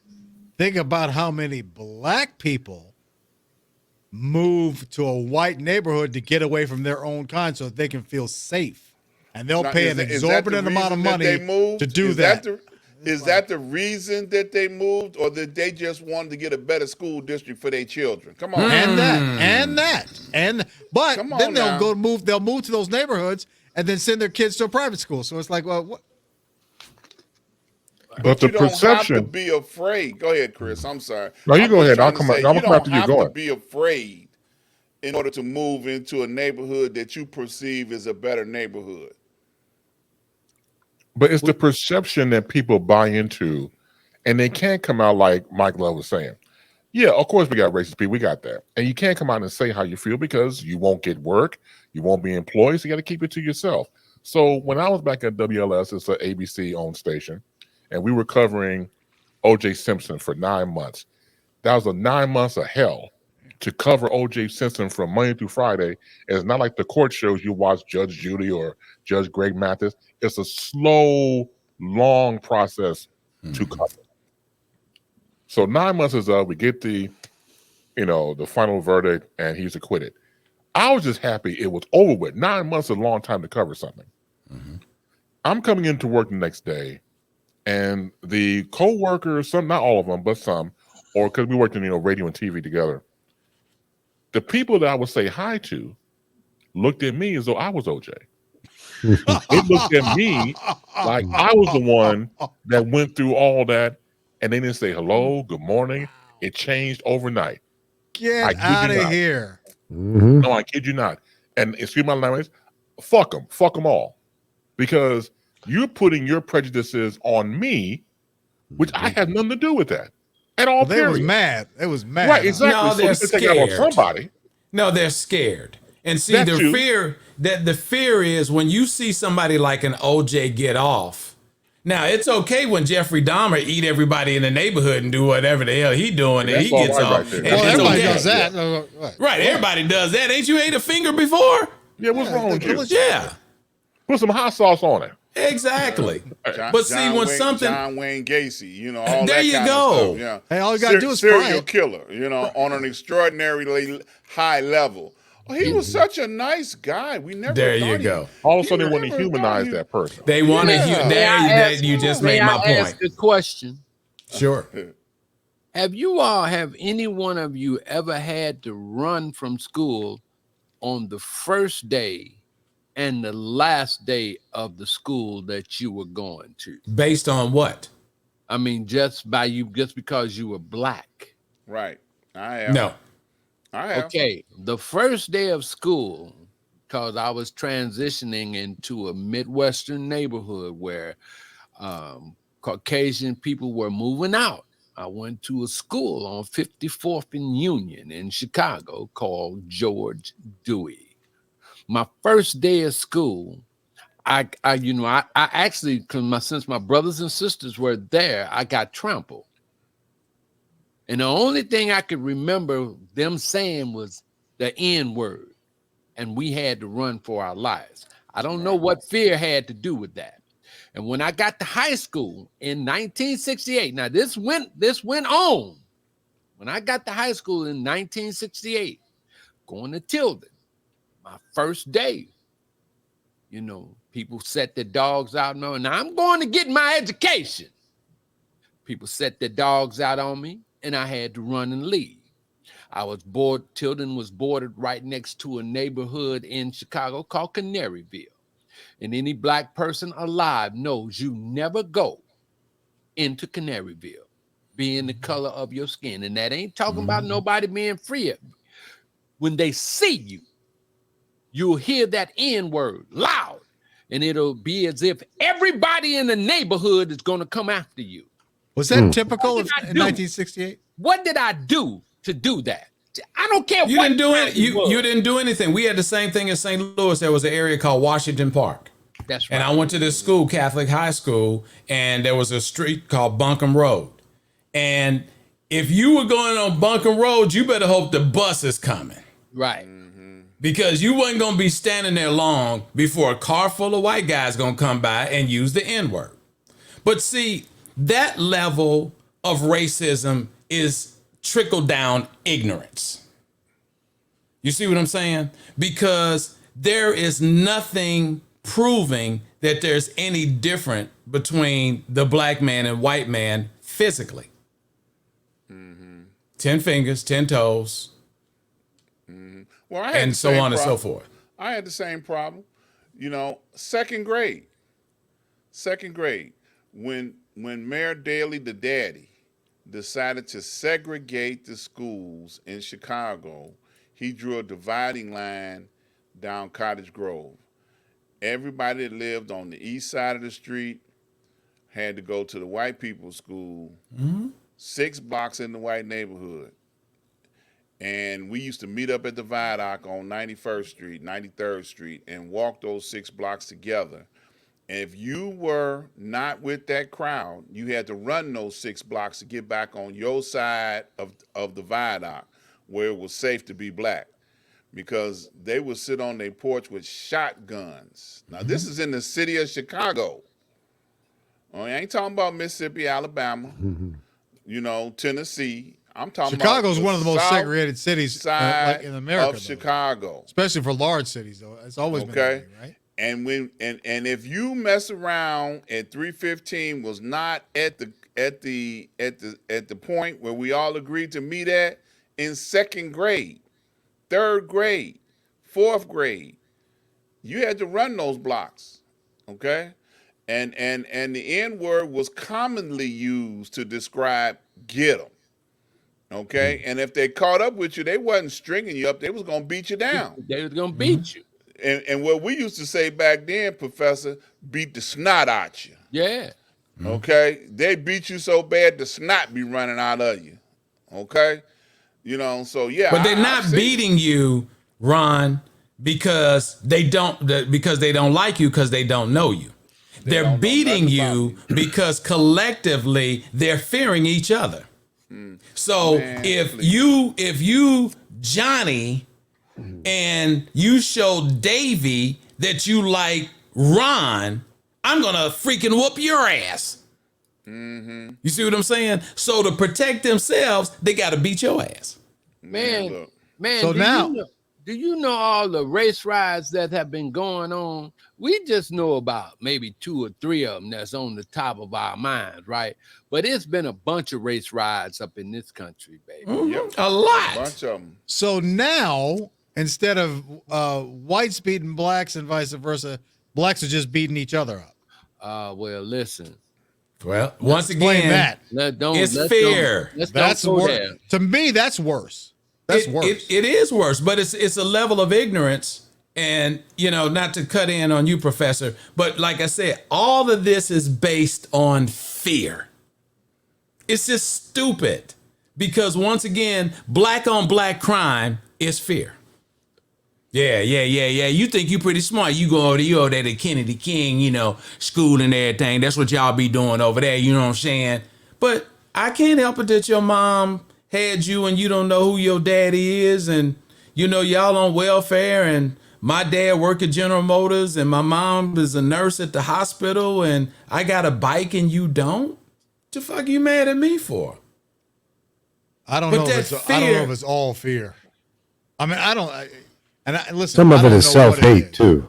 what a I don't know. self-hate. That's I why I don't say know what it's it is. trickled It's a down. multitude Yeah. of problems. It's not just one. Right. But fear could be categorized as one of them. Ignorance, mental illness. You can't leave that out of there. Yeah. And you know what? Another thing too, it's part of it is probably that whole psychology of mob behavior when it's a whole group of black kids and they want to decide they want to do some things that they would not do as individuals. And they see a kid walking down the street, get him, get him. You know what I mean? Whereas if it was just one or two of them, it's like they leave them alone. I don't know. It's just, to me, because we're talking about now, there's one thing to talk about the past and all the things that you guys had to go through when you were growing up, but that was 50 years ago, 60, 70 years ago. Come on, man. Now, well, whatever the year was, I'm just saying now I think it's worse because we're inflicting this kind of thing upon ourselves.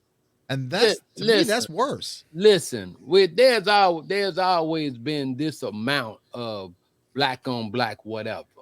Because number one, if you ain't got nothing and I ain't got nothing, we gonna be against trying to get something.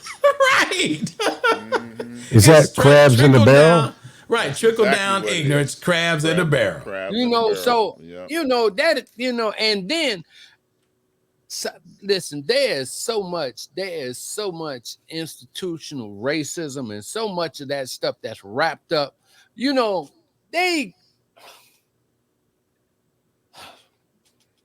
want to cuss? I'll throw it in for you. I'll cuss for you. Listen. It is so much. One of the biggest blanking problems amongst Fucking us problem. Okay, we know. We got that. is the disinformation that we inflict on each other. Yep. We can't figure out what's right. We can't figure out what's propaganda. We can't figure that out. That's right. And until we get to that point, we're gonna still have these problems. The police, they know how to solve this little gang thing. But it's been so much money involved with what they do. They still putting up with that stuff. Oh, they ain't doing nothing, but that's them killing them. There's always been, listen, the Italians did it. The Irish did it. Everybody did it to themselves, except we have no structure in how we run our gangs. Right. Now you preach it. Not yet and still, we want to always talk and look like I got to go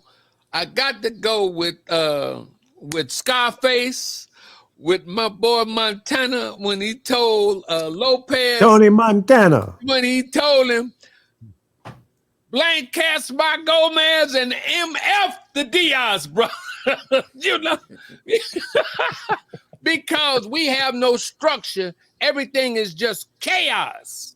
And here's the thing. His genius is that he has found ways to benefit from the chaos that we wreak upon ourselves. Mm-hmm. Man, he making plenty money off the chaos that we throw on ourselves. And then we have our structured brothers and sisters always talking about this, that, and the other. Oh, woe is this, that, and the other. That's going on in the black community. But ain't none of them coming back in there to fix it out. Nope. Yeah. And to piggyback what you just said, Professor, it's not really a major gang problem in our communities as they like to make us think that it is. Okay. When you really look at what's going on, they make that the catch-all excuse for everything all over the country. Okay. It's a gang problem. Well, it's not really a gang problem. Okay. Not to the level of panic that they want to try and make it seem to be, okay? Because they feel like that's the explained definition of chaos. It's a gang problem. It's a gang problem. It's a gang, and you throw that out there to people enough in the media, then people start believing we got a gang problem. We got a gang problem. We got a gang problem. It's not to that level. Okay, we got a multitude of problems. Okay? So you cannot define it as one problem. Okay? And people need to understand that, when you look around and you see young people doing some of the things that they're doing, it doesn't necessarily have to be a gang problem. It could be, some people have got together and have encouraged each other to do some foolishness, okay, because they are not supervised and they don't have parents to help deal with them. Come on, there you go. Supervise them. And that's it right there. The whole crux of our community's biggest problem is it starts with the family in general. Well, wait a minute now. But Now we wait had a a minute. situation. And it could end with the Go ahead. family. Wait a minute. I can dig that too. I mean, I wanted to, but I don't want. Listen, I didn't have my mama and daddy with me, but I had a grandfather that loved me. I had Family. an uncle that loved me. Family. I had That's family. brothers that loved me. So, but when Family. you say family, are you saying nuclear family or are you saying the communal family? It Which takes a one are you village. saying? It takes a village. Whoever's there. Yeah. They had a situation last summer, I think it was. A young Mexican boy was hanging out with somebody and they fired a weapon. Oh, I then- remember that a few weeks ago. Yeah, and then the young man ran down the alley and was getting ready to dump the gun, and the cop panicked and fired and killed the kid. Now his mother was your traditional mother that said, "I told the boy don't do this. I told him." She did everything she know to do as a mother to try and keep her son out of harm's way, but he was dead. So, some parents are doing everything they know to do to try and keep their children out of harm's way. But then you also have influences that pull people in the wrong direction that they get in, like I'm just going to blame the music, because the music glorifies gang banging. Okay, the music, hip hop glorifies gang banging. You can say that it don't if you want, but if you listen to what they have been talking about, that's the influence that young people hear. That's the influence that they follow behind. It ain't cool to listen to your mama. It ain't cool to listen to your grandparents. It just ain't cool. Okay? So when they hear something like we were talking about a couple of weeks ago, I think me and Mike was bringing it out, that the reason why they got the headphones on, because they listen to them cuss words, Right. and don't nobody know what they listening to. But that is an influence that causes them to chase after what they think has been glorified. Why do old people always say that bullshit? Okay. Oh, it's the music. Blame it on the music. Hold on. Because So it's you not don't think it's bullshit. true? Hold on. It's not bullshit. You don't think it has any impact, Buckwild? And It's art. It's art. And Yeah, it ain't but going okay, and okay. listen, and Right. it ain't going away. How Okay, long no. are Say you that gonna shit to stay you blue in young? the face, but it ain't going How away. long are you gonna stay young? Tell me, how long are you gonna stay young? And why are you Why yelling, in the me, bro? blank are you calling me old? Why are you yelling? Because I got upset. Why? Because I you get upset? tired. Because it's a bad thing for us to But- start getting on opposite ends. We'll never come together with it if you're gonna call me this and you going that way. Buck, let me I'm try to calling explain it it like to I you this see way. it. Okay, let me explain it to you this way. Every human being, every mind cannot process the data, the influence, the environment that they are in. You absorb what you are exposed to. So if all you hear is ABC, ABC, ABC, ABC, I'm using that as an example, positive, positive, positive, negative, negative, negative, one or the other. That's what you're gonna end up being, because it's a form of brainwashing. Okay. It's a form of, that's all I know. That's all I've been exposed to. And I'll give you an example. Maybe I've shared this with you guys before. There was a young lady that I was introduced to. She was 18 years old. She was from Baltimore, Maryland. Just finished high school. Do you know that young lady had never been on an airplane, a Greyhound bus, Oh, I believe it. never been to Washington, D.C. or Columbia, Maryland? She had only been in Baltimore. I believe it. We invited her over for dinner. She didn't know what fork to use. I believe it. So the limitation of your environment is what you become. If you're only exposed to one type of music, that's all you're going to know. And you're going to begin to believe that whatever they're saying in that music is real. You see, now that's the point where you're extrapolating here. No, Listen, and I'm gonna say this. I'm gonna say this. Let me finish my thought here. Okay, go ahead. So everybody can't absorb and then separate the way some people can. Now, maybe you can, maybe I can, but some other minds can't. And you can see that in politics. You can see that in religion. You can see that in relationships. You can see it in everything in life. That's a fact. That's why there are kids in school that make all A's and some don't. Because the mind is different between those two people. And that is plainly obvious. But if you want to blame, say, hip hop, if that's the music that you're blaming because of the violent lyrics in the songs, you want to do that, then you have to blame all the violence in the world, because hip hop's like one of the most popular types of music in the entire world, on all the violence in the entire country. And that's bullshit. You can't do that. You know you can't. Well, I mean, I think grew about up. this. And think about this. Who is it that's going and shooting up these schools? It's hardly ever a black kid. Well, that's So- true. But so there's if a you- lot of violence in our own neighborhoods. That is true. We're killing each other. That is true. But you can't But blame it- listen, you can't blame hip hop. Hip hop is music. I am. Music is art. I'm blaming it. Damn you it. can, I'm, but it's I'm, not. But I'm that's not accurate. saying, listen. I, as a program director in commercial radio, refused to play it because I was concerned about my listeners. And Okay, that was your right.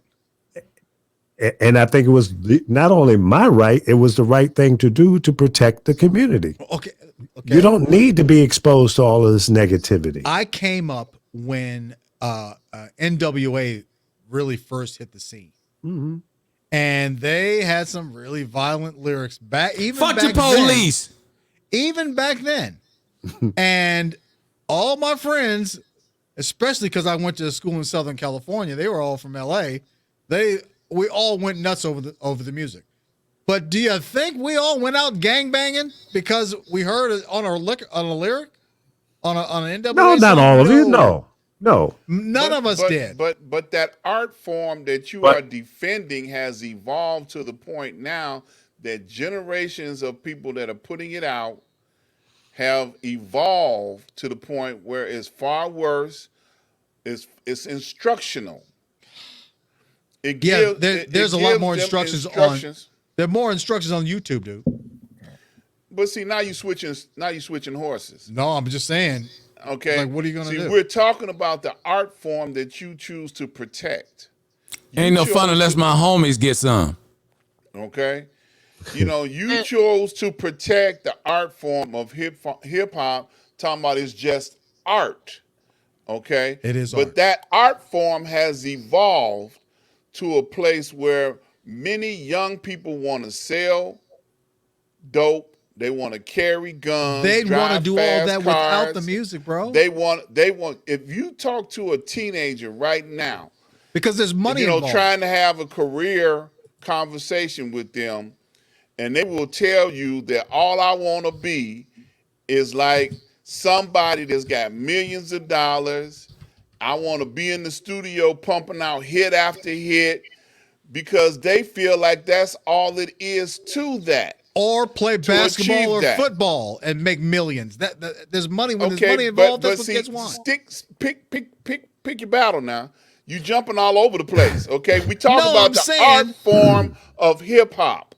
Okay, Right. because you're trying to deviate here.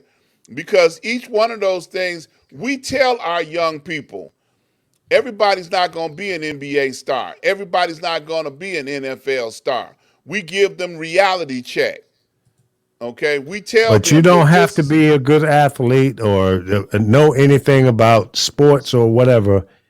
So you can drop down, and I'll say it that way, drop down to being a hip hop artist, because for a couple $1,000s, you can come up with some equipment. If you sit in that basement or in your bedroom or in that garage long enough, you can come up with something that sounds good to you and maybe some of your friends, and then you can put some garbage lyrics on top of it.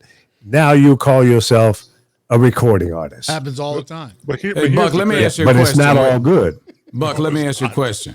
when you hit a nerve, Buck, baby. Buck, let me ask you a question. All right. Would you be in a group called Niggas with Radio Jobs? Yes. Okay, silly. just checking. I mean, What? No, that's not silly. You know, if you call yourself niggas with attitudes, you just called yourself a nigga. Yeah, black people call themselves that all the time. Yeah, And but they that's should. what we're talking about. The same black people who are emulating that is emulating an art form that you're talking about. and- Okay, and- okay, and guys. Blame everything on it's all hip hop's fault. It's I'm not- listen, nobody said that. I'm not blaming. I don't want to blame nothing on hip hop. Just take that out of it. How come we just got to have one art form? I need another beer. How come we just got to have one art form? Why have, as a people, why have we gotten to the point that the only art form that's important to us is the art form that you favor? Why is that? Well, has people like been what they happening? like. No. If you hear something enough, you gonna like it whether you don't. You ain't gonna know whether you like it or not, and you know that. You in radio. If you play the song long enough, people gonna deal with it. If you keep playing it, cause records get paid for it to be played. Now you ought to know better than that. You ought to know better than that. That don't mean that you like it. If That's you that's some songs. That's some songs. But sometimes you can put a song on and all of a sudden it's an instant hit and you don't even know why because the song sucks. That happens all the time. Well, like I said, like I said, why is it that we have to have just one form that we like? Why can't we be diverse in what we like? Why can't a person? I agree with you. I'm just I asking agree a with you. question. I agree with you. Why is it that a hip hop person has closed mind that they don't like jazz? Why is it that a hip hop person gets so closed minded that they don't listen to gospel? Why is it that a hip hop person gets so closed that they won't listen to white electric rock or something like that? That's all I want. Just answer that for me, because now It's funny you say that. Funny you say But that. hold because on, Lee. when Let I him was answer growing the up- question, because the professor has got you in a place. He answer that question. When I was growing up, I was a musician, so of course I like jazz. Jazz is not really the most popular form of music right now. But when I went, what? It's not. It's not. it don't have to be jazz. It don't have to It be don't have to popular. be. It's Right, it art. gotta be. It's but art. what I'm saying, let me know. Listen, so when I would go to the record stores, remember record stores? I went to the record stores to find some music to play because I was a DJ. They would be playing this rock music in the store, and it made me sick to my stomach because I couldn't stand back then.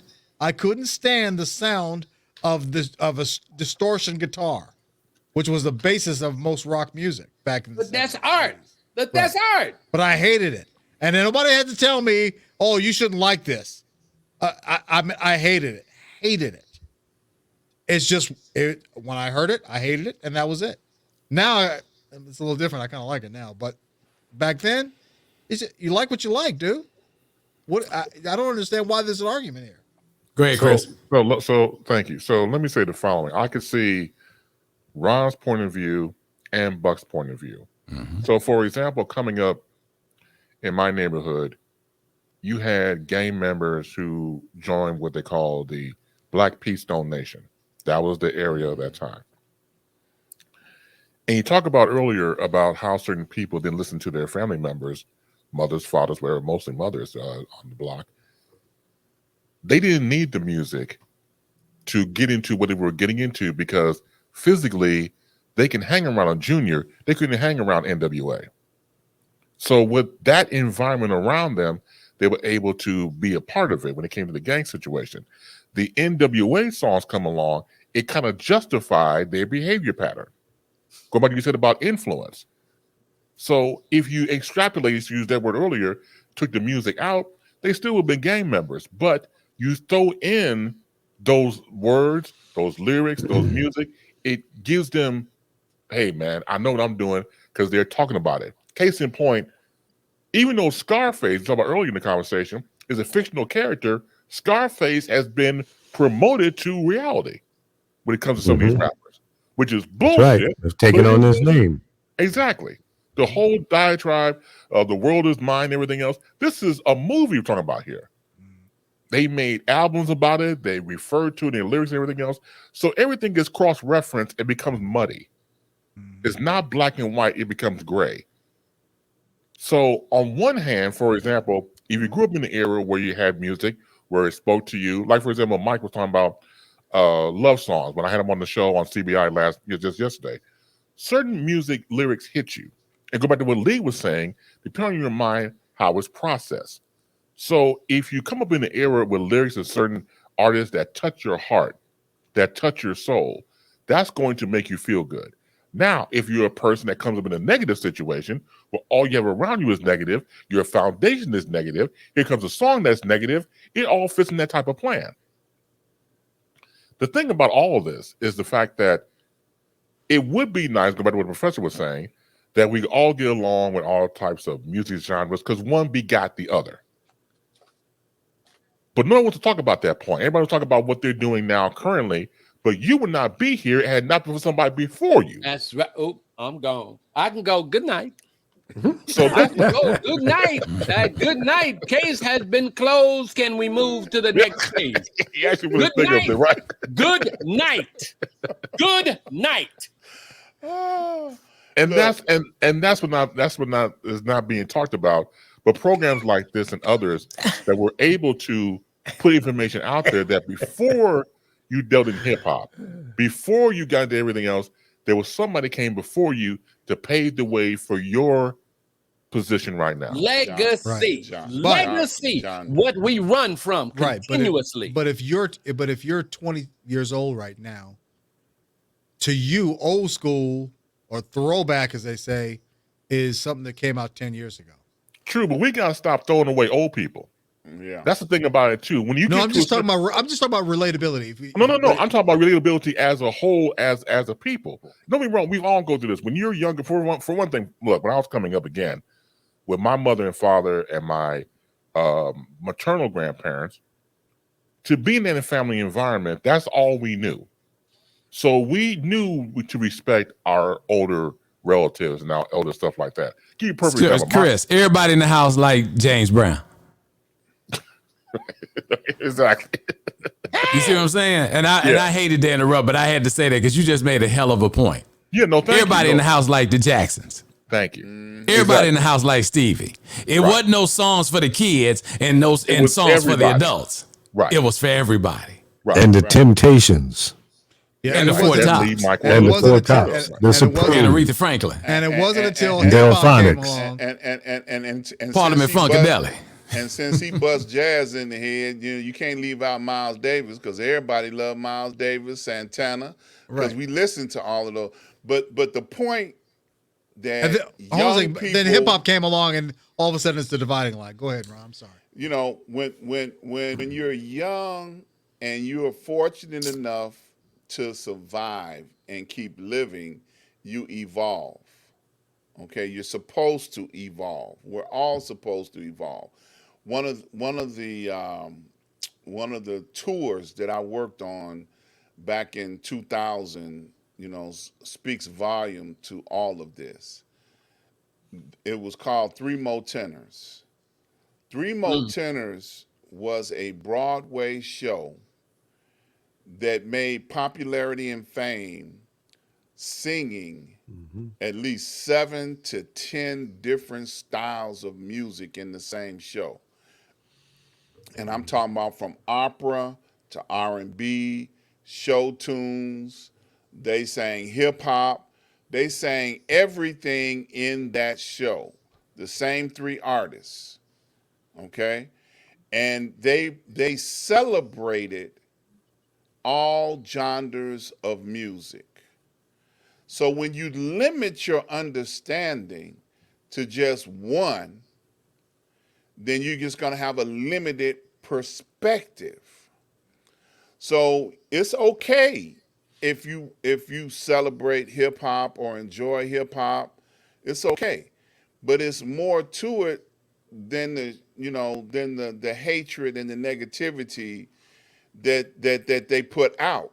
You got to reach past that. Okay? You got to be exposed to more than just that in order to be a success. I consider all of us a success. And Lord knows, when we started out, we had limited scope of vision too. But we've expanded our scope and we have a better and greater understanding of what all that has taken place through time. And it's also the ties that bind us. Yeah. We have to stop doing this disconnect and connect. We talked about earlier conversation about bassists. Dr. Ron mentioned someone I always admired, Larry Graham. Yes. So we've seen Larry Graham do his thing on the bass and everything else, to the point where Prince went back and worked with him. Yes. Because there was a connectability there. Prince did the same thing with other artists that came before him, because if Jimi Hendrix was alive, he would be working with Jimi Hendrix. So again, we have to learn to connect the dots when it comes to us, people who came before us and people who are here present, and then we go forward in the future from there. See, and that's the thing. That's the destructive thing that we put out on ourselves. See, because we get so caught up in the vice of the now that we're going to destroy ourselves in the now and never plant any seed for the future, because the now is what's important. But listen, a tree grows from the roots up out the ground. That's what makes it strong. The roots. A house, the foundation of the house, the basement of it is the strongest part of the house, not what's on the top floor or not the newest branch that comes on it. It's how deep the roots go. Good night. All right. Let me say this. Let me say this.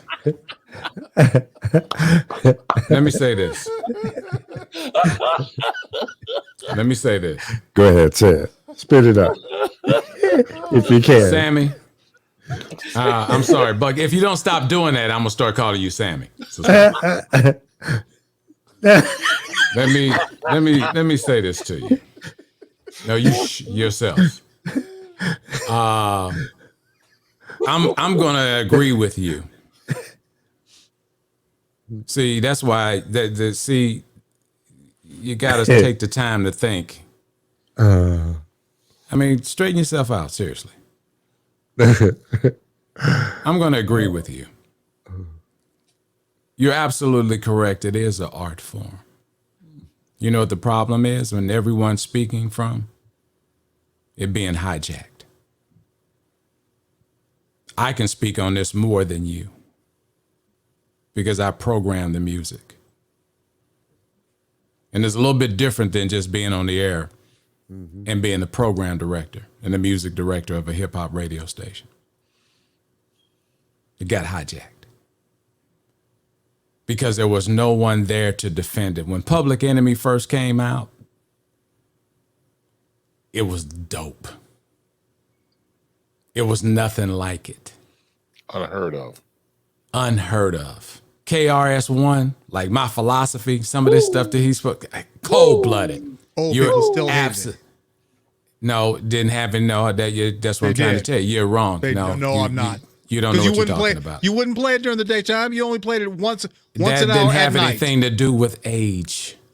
It That did. didn't have any. It the did old not. people who listen to the radio It station would didn't complain have about anything it. I was to there, do dude. You can say with whatever you age. want. That's why you guys. I am going to say whatever I want. You don't Go have right to ahead. clarify that. What I'm saying to you is that I'm in agreement with you. It's an art form that got hijacked. People that were making decisions on when and where hip hop was being played were doing these based on business and other reasons outside of the art form being protected. Mm-hmm. So you can't sit here and tell me I don't know what I'm talking about. Because at one point they didn't play it until after 6, and then it got up to, well, we can play it after 3, and then all of a sudden, it could be played 24 hours a day. Hip hop was an art form of music that was to exemplify the other side of the black community. And you know what happened? It got hijacked. Who hijacked it? You know how I lost my job in New York? I was a program director at WBLS. When Frankie Crocker hired me over from KISS FM, BLS was like number 12. And I brought you in as one of my soldiers. And I'm always proud of the work the contributions that you made. Because I had to have you control people like Kid Capri. And you did a good job. And all of a sudden, we got the radio station where we're number 5. And we catch up with Vinny at KISS. And the Sudden family got a call saying that there's going to be a new station in town called Hot 97, and they're going to be playing hip hop. And if you don't embrace this music at the level that they do it, you're going to be out of business. And they fell for it. It wasn't the fact that, you know what? And I want to say that I don't know who's looking at this program because I'm going to say this with no fear. They fell for it from a white man. I know. Jerry Clifton. I know you know. Jerry Clifton. Because he had already gone to Hot 97 and they told him no. That's So he went over exactly to it. Because BLS. Harry actually it gets the Harry credit got the for job. flipping him to hip hop, and nobody knew he was there. Right. But he had PGC, he had the station in Fayetteville, and he had a couple other markets that he was bringing on. So this what'd you call it again? What hip hop was? Art. Was literally another thing stolen from us. And that's why old people, as you claim, get upset about it. Because we wanted hip hop to be part of jazz. But they were upset before that, though. Who was upset? Old people, when they hear No, it, that's not. They would say, "Oh, it's not real music." Let me say this to you. Used to happen all the Well, time. it was. I'm not, you know, I love you. You my brother. But you wasn't looking at research. I was. Yeah. Well, here's the thing, guys, and this has been a good discussion, and I hate to bring it to an end, but I've got to go to sleep. I got to get a couple hours of sleep because I got to drive down to L.A. at midnight. So, but let's pick this up later. Next week, we're going to have a special guest, another former or radio person who used to produce Doug Banks and some other shows around the country. Sherry Culpepper will be our special guest. She's got a very interesting story that's impacted her life, and I think we should give some exposure to it. And we'll talk about some other things as well, but she'll be our special guest next week. I thought you were about to say Sherry Carter. I was like, yeah. Silly No. boy. Sherry Carter. Better. So silly. This is Mo better. BT. But just to put a bow on this discussion we've been having about Shit, I love you guys. hip hop and the art form of it. See, it's been around long enough now that the the kids that grew up on it 20 years or 25 years ago, they are now parents, and some of them are grandparents.